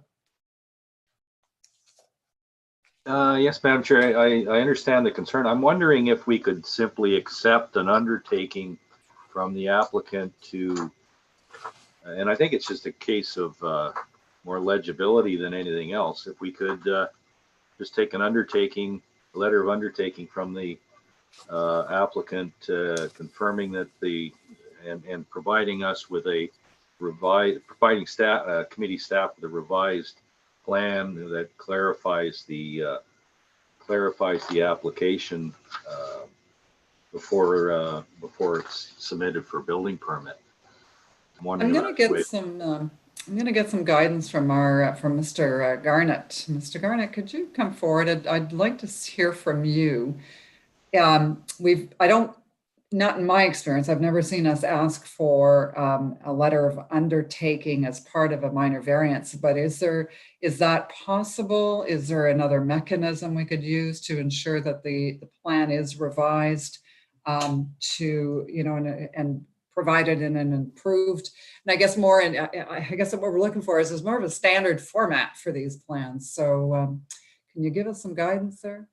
Madam Chair, I don't believe there's a mechanism that we could rely on to require an undertaking simply because we'd be circling back into requiring that as some sort of condition, and we don't have anything to withhold pending receipt of that if the committee goes ahead with a decision.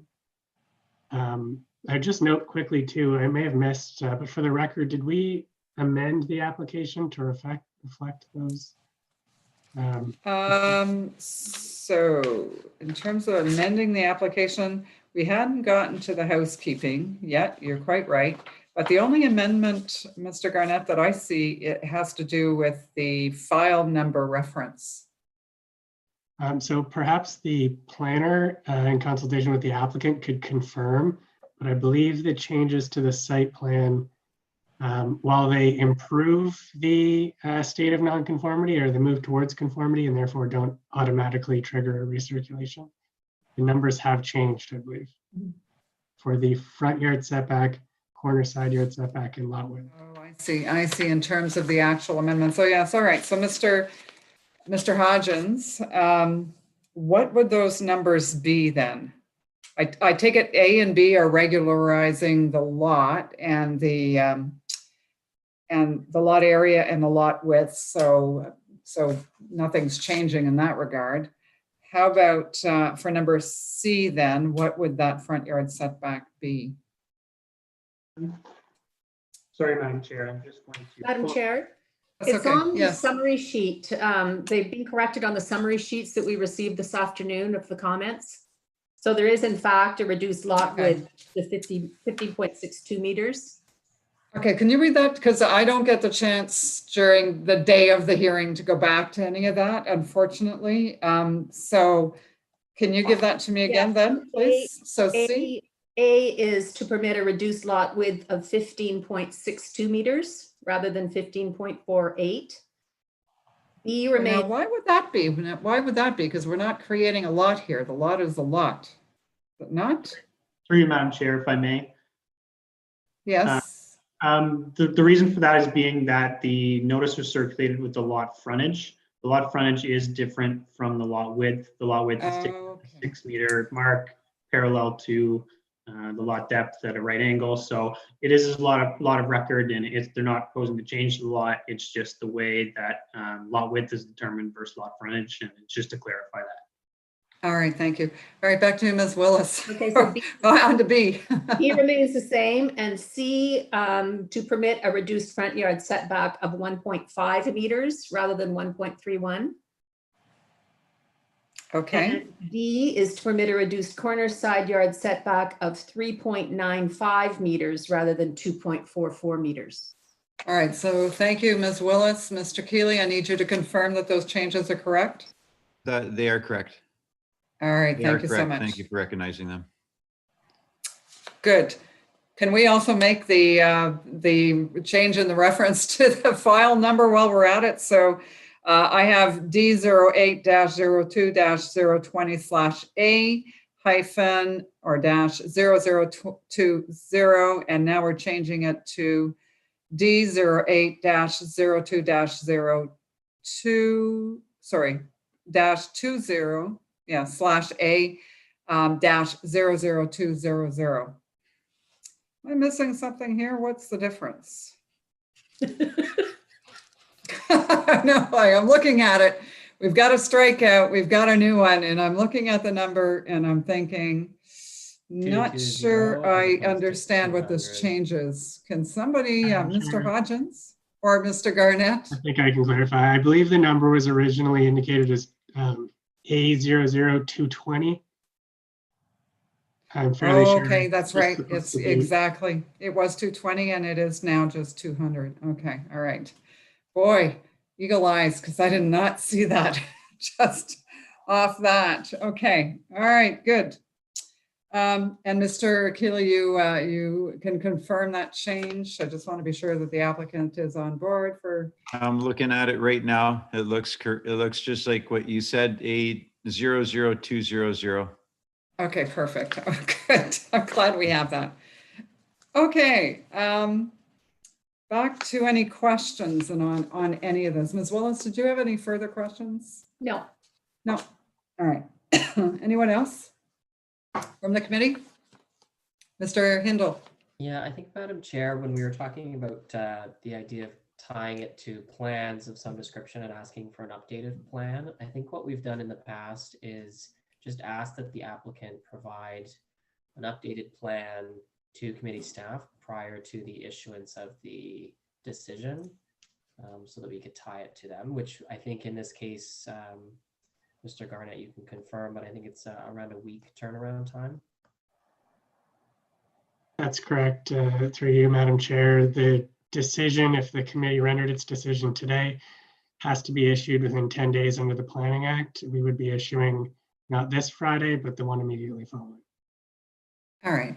Actually, that's a good point. We have done that in the past. So, Mr. Keeley, what we're talking about is we just would need you to submit as soon as you can a revised plan that simply just is a little clearer in terms of, so because right now what we're seeing is the original ask, and then on top of that we're seeing a new ask. And can you just give us a cleaned up revised plan with I believe you had it in Imperial. If you can do the conversion, that would be great as well. And then that would be, I think, good enough for what we're looking for here, and it would simply simplify a building examiner's job. Absolutely. No problem. We actually have that it's in working right now with Gemtech, a site engineer that's presently working on that for us. So that, when does that have to be submitted again? There's a deadline of, is it 2 weeks?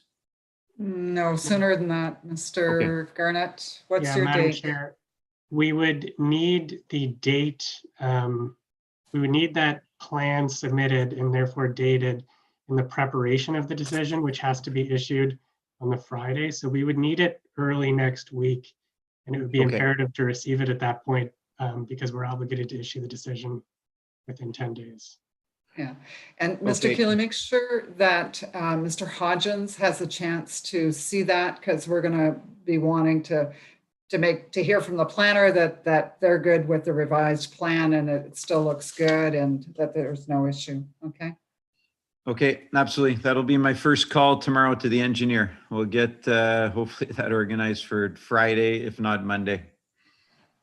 All right. Now, I kind of lost track, so I don't have any speakers to speak to this application on my list. Is there anyone out in the audience that would like to speak either for or against this application?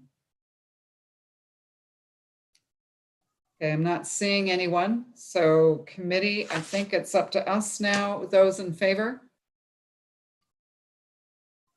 All right, so for the record, the application is granted unanimously.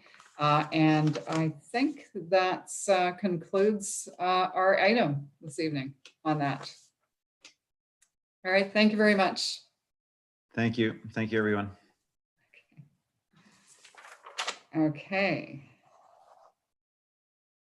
All right, we are going to go to application number 9/2111 Frank Bender.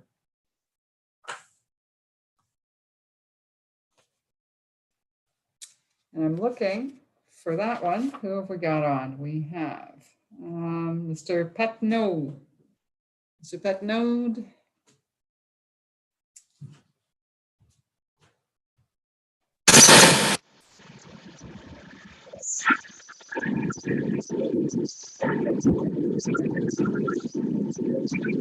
Mr. Petnode, I don't know whether it's an issue on your end, but we're not hearing you, but we're hearing a lot of background noise.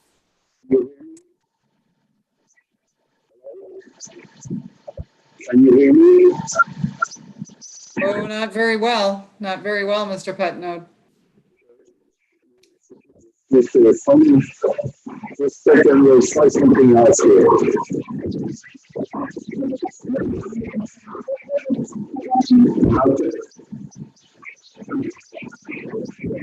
Is it Still not hearing you clearly at all.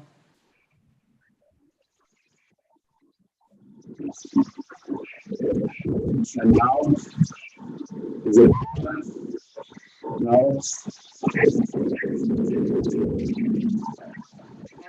right. It's not great. There? Sorry? Can you hear me now? Much better. Much Okay, better. good. Excellent. Sorry. Excellent. All right, so Mr. Patno, we do not need a presentation from you on this. We've had a chance to look at the application in detail. I'm just going to throw it out to the committee members at this point. Does anyone have any questions for Mr. Patno on this? All right, I'm not seeing any questions with regards to this proposed consent application. I also don't need a declaration because thank you for sending yours in, Mr. Patno. You're welcome. And then, all right, I have no speakers on my list either, but I'm going to open it up. Is there anyone in the audience who would like to speak either for or against this application? Okay, I'm not seeing anyone. Mr. Patno, have you had a chance to look at the conditions Yes. that are attached? Okay. Yes. Yes, and I'm aware of every one of them too, so. No issues? We're good? No issues at all. All right, thank you very much. All right, Ms. Willis. Well, Sorry, I'm asking Ms. Willis for her question. Just a question for staff. I'm just wondering, this lot is sort of in the middle of a small local street, and I'm just wondering what it is that triggers the need for the noise clause. Is it proximity to Jeanne d'Arc? no, it's too far away from Jeanne d'Arc. We're right in between Jeanne d'Arc and Enos Road. We're right in the middle. All right, so Mr. Patno, I think we're going to ask staff, Ms. Ramirez, for her answer on that. Hello, thank you, Madam Chair. Sorry, Frank Bender Street's a collector road. And so we have different triggers for arterial roads, but also collector roads. Oh, okay. Good answer. Okay, I didn't know that actually, to be honest with you. I didn't realize that we had noise requirements. And I take it then, Ms. Ramirez, that that's actually within our environmental noise control guidelines. That's within there. That it does state collectors. It's right in there in that that report. That document. I'd have to take a more strenuous look at it, but I do know that the engineers base it on how close the property is to either an arterial or collector road. All right, good enough. Okay. All right, Mr. White. Thank you, Madam Chair. I'm on a roll tonight with respect to road widenings, but I note that the discussion is a collector road. I noticed that some of the lots along on the area circulation map, it appears that road widenings have been taken on some properties on Frank Bender. I gather it's not required as a condition or not being requested as a condition here. I'm wondering why, and if the road allowance meets the requirements of the transportation plan. Mr. Ramirez. Through you, Madam Chair, I did check the Annex 1, which goes into where road widenings are. It identifies where we need to protect the road widening, and Frank Bender wasn't identified. It would appear that there have been previous widenings taken on a couple of lots to the north, but I assume that that's no longer relevant. Thank you. All right, thank you, Mr. White. Okay. I do believe I did make a call out to somebody, tell me if I didn't, out to the public for comments. We've done that part, have we? All right, I just want to make sure I did not miss that. I think we're actually at the point where we are ready for a vote, if I remember correctly. All those in favor?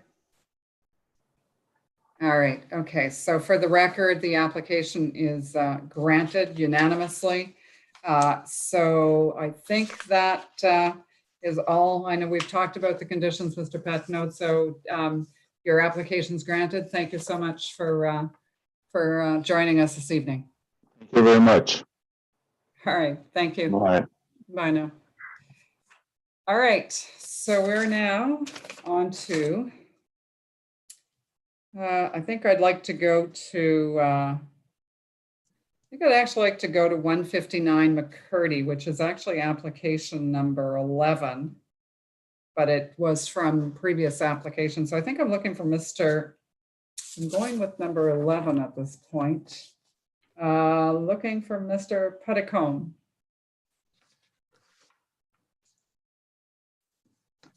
Sorry, Madam Chair. It looks Yes. like we lost Mr. Petitcombe. I'm in contact. I'll get in contact with him to affirm. All right, that's fine. You know what? We'll go to number 10, 1220 Ridgemont.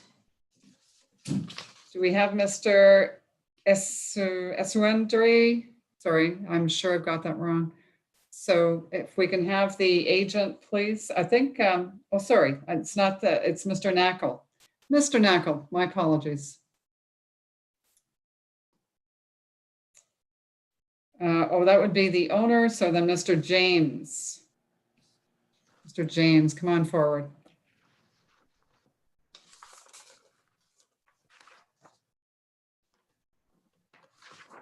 Hello.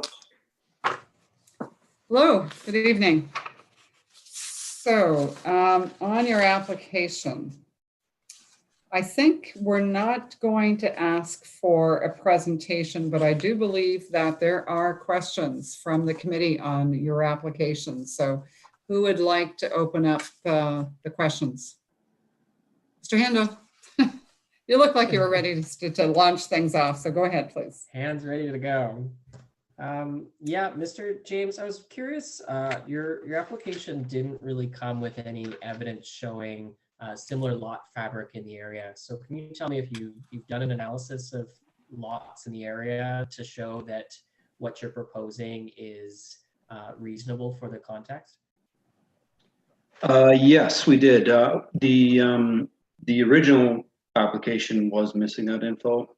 We adjourned at our last meeting, and when we followed up with the additional information, I had forwarded several photographs of the immediate neighborhood and gave a listing of multiple addresses. And I think some of those addresses were also in the planner's updated report after we clarified it.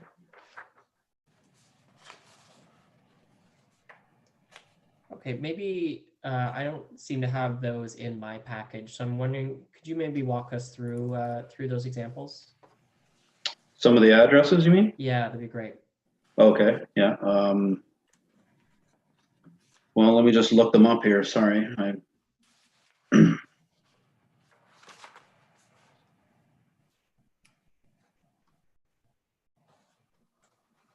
Ultimately, there's just, I've got just a few addresses here, and again, there were some photos here, but 1245 Ridgemont, 1611 Edge Hill, 1613 Edge Hill, 1639 Edge Hill, 1684 Edge Hill. There's 4 of them on Grassmere. There's just multiple examples of semis built in that immediate neighborhood. And all of it, I mean, it's zoned, it's an R2 zoning, so it's an approved use in that. Yeah, so maybe to pull from that, are those semis, or are they semis that are also in with deficient lot sizes? There are a few that are, I don't know about deficient lot sizes, but certainly deficient front yard setbacks. I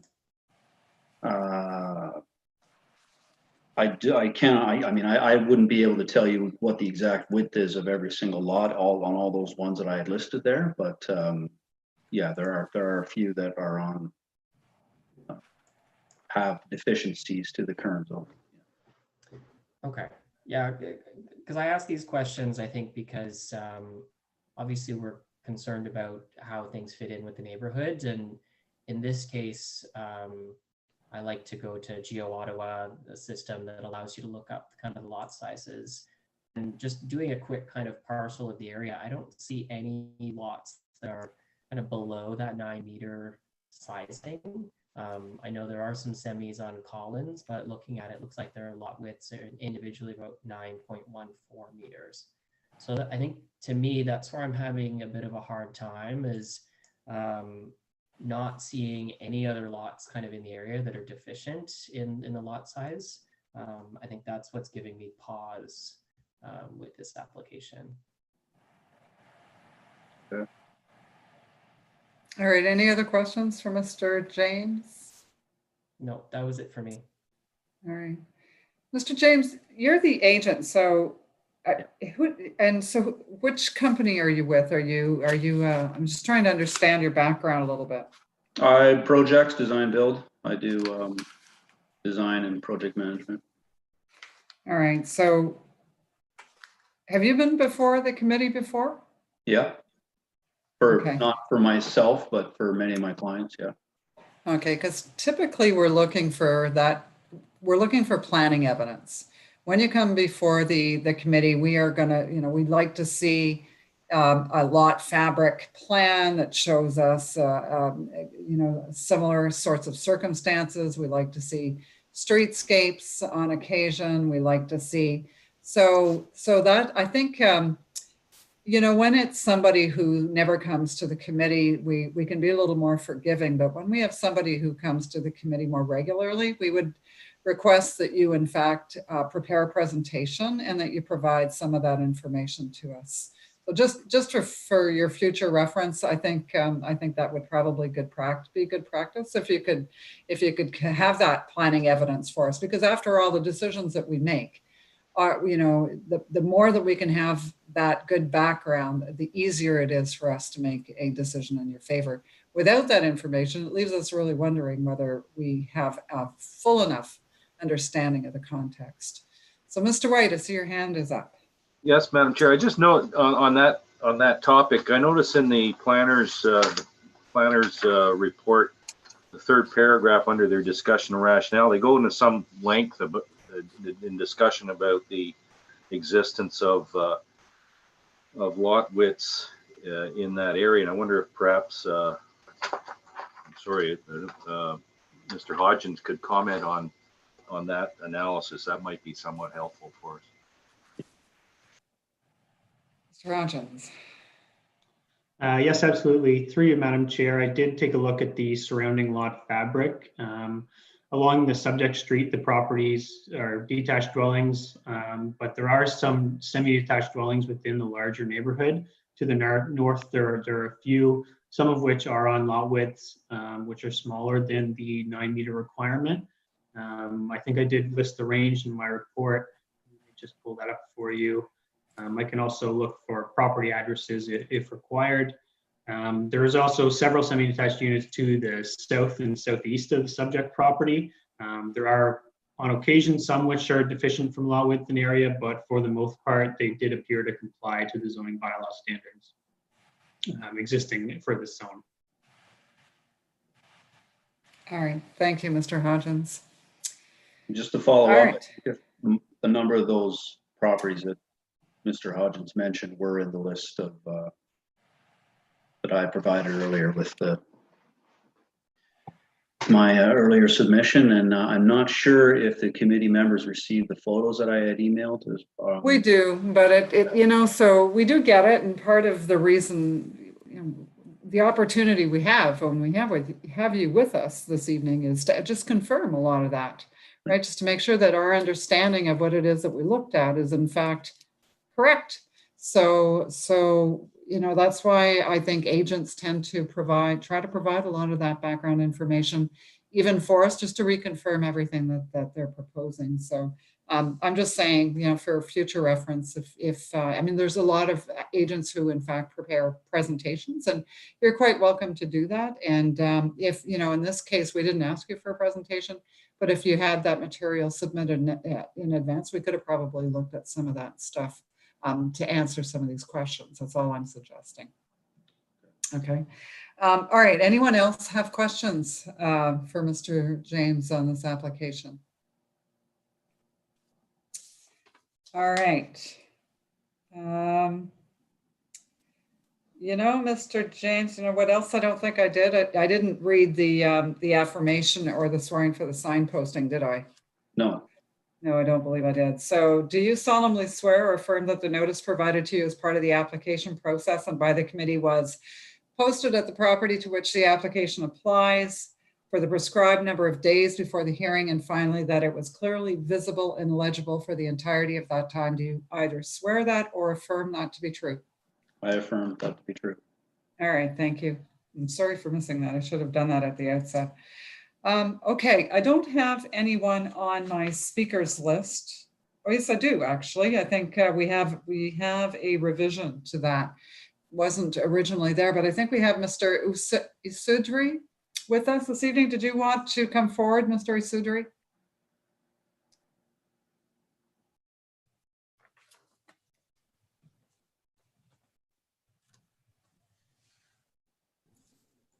Hi. Hello. Hello, Madam Speaker. Raise my concerns about what's happening at 1220. I think that the size of the building proposed is not in keeping with the streetscape of what's happening. It's the two buildings is about triple the footprint that was of the original house. I'm the resident at 1224 Ridgemont Avenue. There's a side, the issue of the size. There's the issue of a tree that is being taken down, and I do understand that it's less than 50 centimeters, so it's within the rules to take it down. I guess one thing I don't understand is why it was designed this way to have the two driveways on the outside of the lot and not on the inside, so that the two driveways on this are adjoining the property lines on either side. All right. So speaking to a design issue. Pardon me? I said you're speaking to a design issue. I can actually answer that one pretty quickly, Mr. Isudri. The city tries to promote green space in neighborhoods. And so there's a number of different configurations for driveways that you can propose. Some are much better than others. So in this case, actually having the driveways on the outside provides for the maximum amount of green space in front of the dwellings and tends to make for a better streetscape. So in my opinion, it actually makes it look nicer from a streetscape view. And I think that that's what we aim for is to do that. So I don't know if that gives you any comfort in that, but it's actually not a bad design. Okay. Thank you. Is there anything else? No? Okay. All right. Any questions for Mr. Isudri from anyone? I mean, I guess right up to it's going to be driveway sort of it's going to really sort of impinge upon our sense of privacy and space, I guess, than what we have right now. But if I understand if that's the way it is, that's okay. I get it. All right, thank you. Is there would there be any provision to plant a tree in the front? So, Mr. Isudri, we don't have the ability to impose that as part of this application. Okay. Okay, thank you. All right, thanks so much. Any questions for Mr. Isudri from the panel? No? All right. Okay, anyone else in the audience like to speak either for or against this application? Okay, I'm not seeing anyone, but Mr. James, can you tell me a little bit about the consultation that was held with the neighbors, so? Yes, so that was another issue at the last adjournment. So the client, Mark, Mr. Knockley, he reached out directly to the neighbors on either side of the property. You know, basically heard them out. We understand their concerns. I think Mark walked them through a little bit of the rationale why we had the property set up the way we had. Like, I think some of the issues were more, I mean, maybe, yeah, they're not totally happy with what we're doing, but it's more of an argument about what the zoning provisions are instead of what we're doing, you know? It's not something that we tried to explain to them, like there are a number of rules in the zoning that we have to design within, and that's what we're trying to do. And a number of rationales that the city uses to, you know, like you mentioned with the driveway, you know, to promote green space on the front, things like that. And so it was just more of a, you know, knock on the door. You know, I'm Mark, I'm the guy that owns the place. This is what we're planning to do. And this is kind of the rationale, why we are where we are right now. All right, okay, thanks, Mr. James. And I think, yeah, so we've, I think, closed to the public portion of the meeting because I don't believe anybody else raised their hands to come forward. So I guess at this point, members of the committee were looking for a vote. All those in favor?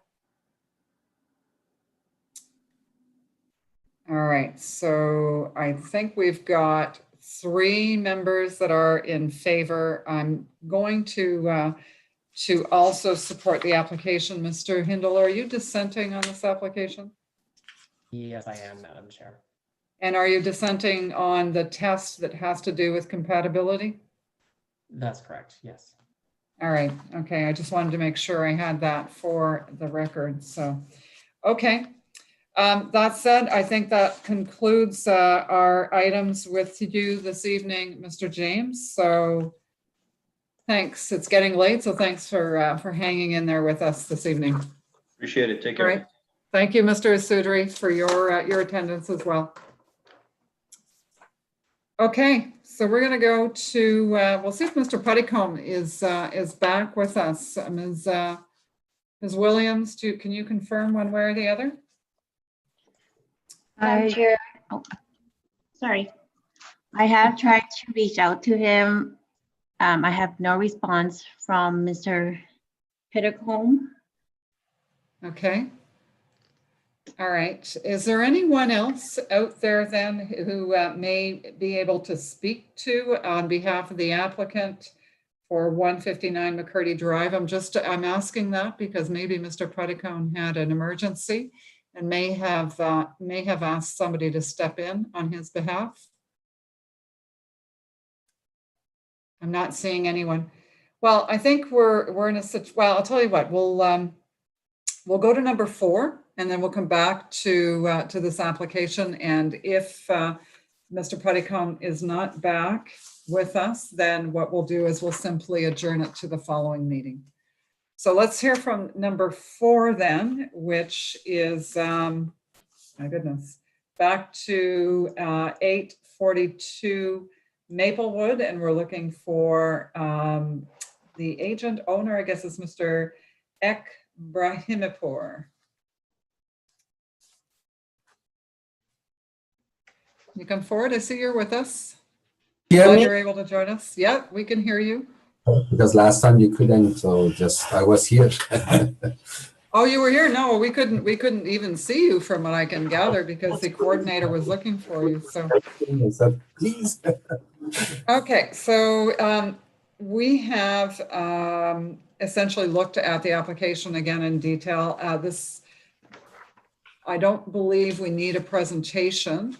So I'm going to open up the the floor to the members to ask questions on this proposal for consent for a semi-detached currently under construction. Any questions? No? All right. Oh, and I do believe I need to read the sign posting. So do you solemnly swear or affirm that the notice provided to you as part of the application process and by the committee was posted at the property to which the application applies for the prescribed number of days before the hearing, and that the notice was clearly visible and legible during the entirety of that time? Do you swear or affirm that to be true? Yes, I affirm. I beg your pardon? Yes, I affirm that it's been true. Perfect. Thank you very much. All right, back to questions then for Mr. Ekrahimpour. I hope I'm saying that right. And I don't see any questions. I have one item that I would like to speak with you about. And it has to do with the conditions. So if you look at condition number 4, there is, and I think on this application, we have Mr. Hodgins. Mr. Hodgins, we have condition number 4, which talks about a noise attenuation study. And then I think the idea being that mitigation measures coming out of that noise attenuation study would then be incorporated into building plans, but the units are already under construction. So we're actually proposing that perhaps we can eliminate 4A and B and simply go to the notices on title respecting noise. Need your input on that, Mr. Hodgins.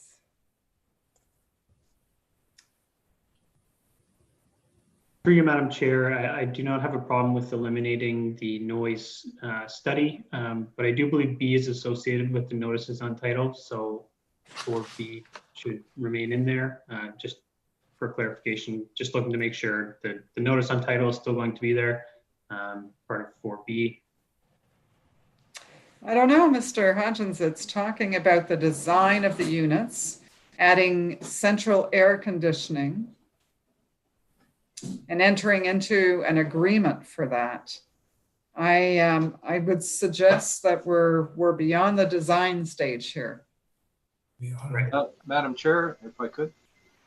Okay, I just wanted to hear from Mr. Hodgins, I guess, to conclude on that item, and then maybe just your final thoughts on this, Mr. Hodgins.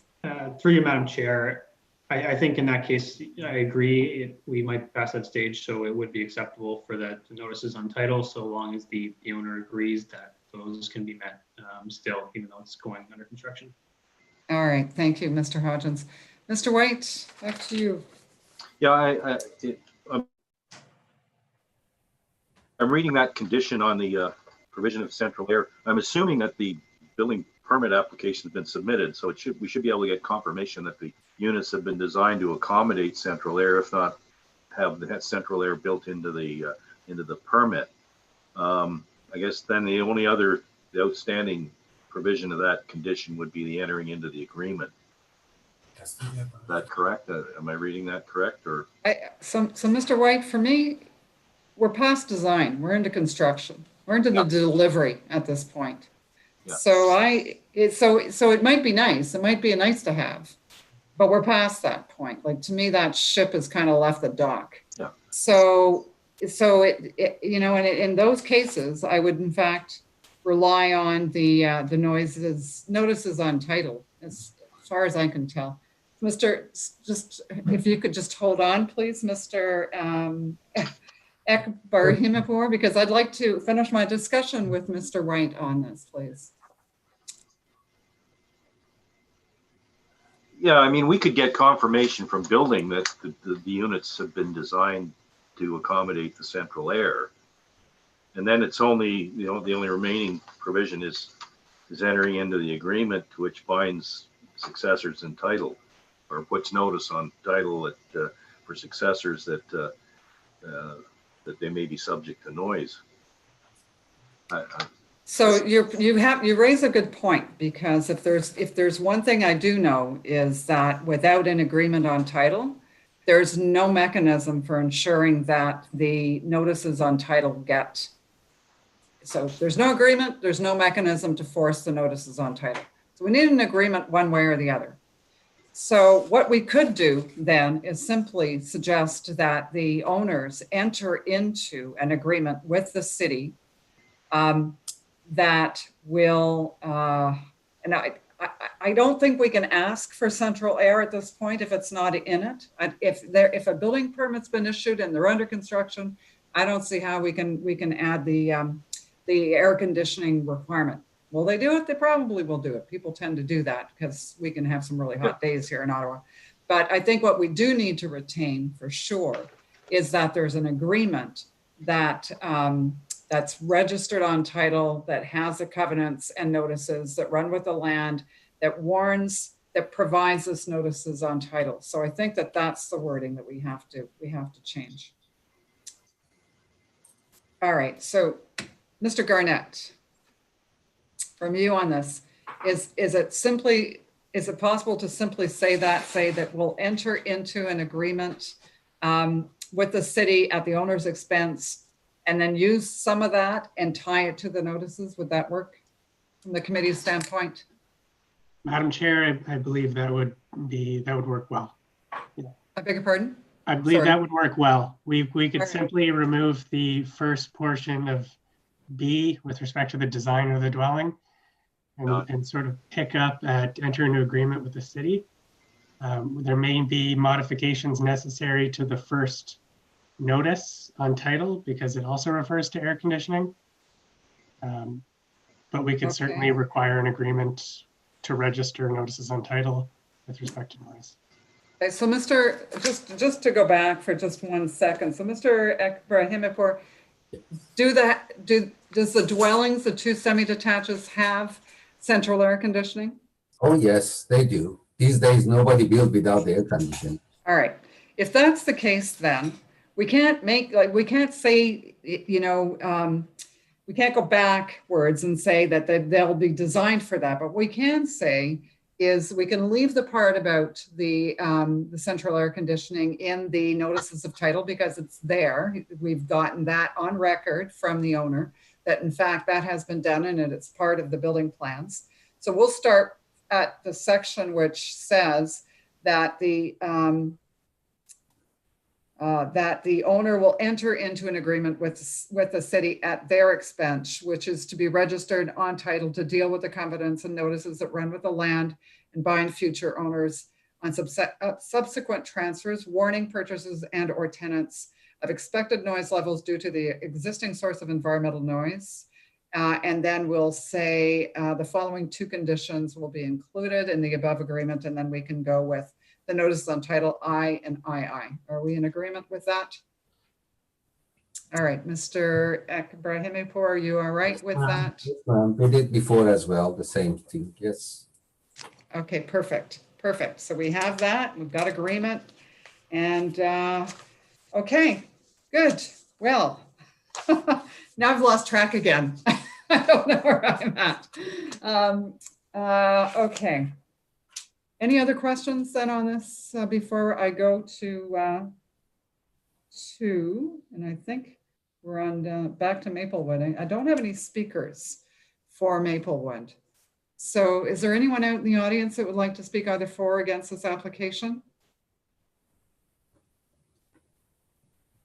Okay, I'm not seeing any. So in that case, I guess we can go to a vote. All members in favor? Sorry, Madam Chair. Yes. We need to amend the zoning description as well. Thank you very much. Thank you. I'm glad you guys are paying. I'm getting too tired to be paying that close attention, but just for the record then, the zoning in the notice, we have the reference to the zoning, just bear with me for a moment, that the zoning is R2G, and in fact, it is R2G, but there's a special exception, 1564. So for the record, we are amending the notice to include reference to that exception. Mr. Ibrahimipur, Or are you all right with that change? Yes, yes, I am. Okay, that's perfect. Okay, back to vote. Are we all those in favor? Okay, so the application is granted unanimously for the record, and subject to the conditions as amended in our discussion. And I think that's all we need. Thank you. We're good. Well, good luck then with the project. Bye now. Have a nice evening. Okay. How are we with Mr. Petticone? I have not heard from him. Okay, and we have reached out. We've sent an email or something of the sort. Yes, I have reached his cell phone and sent him an email as well. Okay, all right. Well, then, members of the committee, I'm going to recommend that we adjourn item number, I guess it's 11 for 159 McCurdy, and that we stand this one down to the next agenda on the 4th of November. Are we okay with that? All in favor? Okay. And I don't believe anybody's here to speak to an adjournment on that. So not seeing any hands raised at all for further discussion on that matter. That being said, I think that's the end of our agenda for the evening. So motion to adjourn. Ms. Willis, seconded by Ms. Markovich. Perfect. Thank you, everyone. So before we go though, can we actually stop the live streaming at this point so that we can have a bit of a discussion? Is it possible? Madam Chair, perhaps we could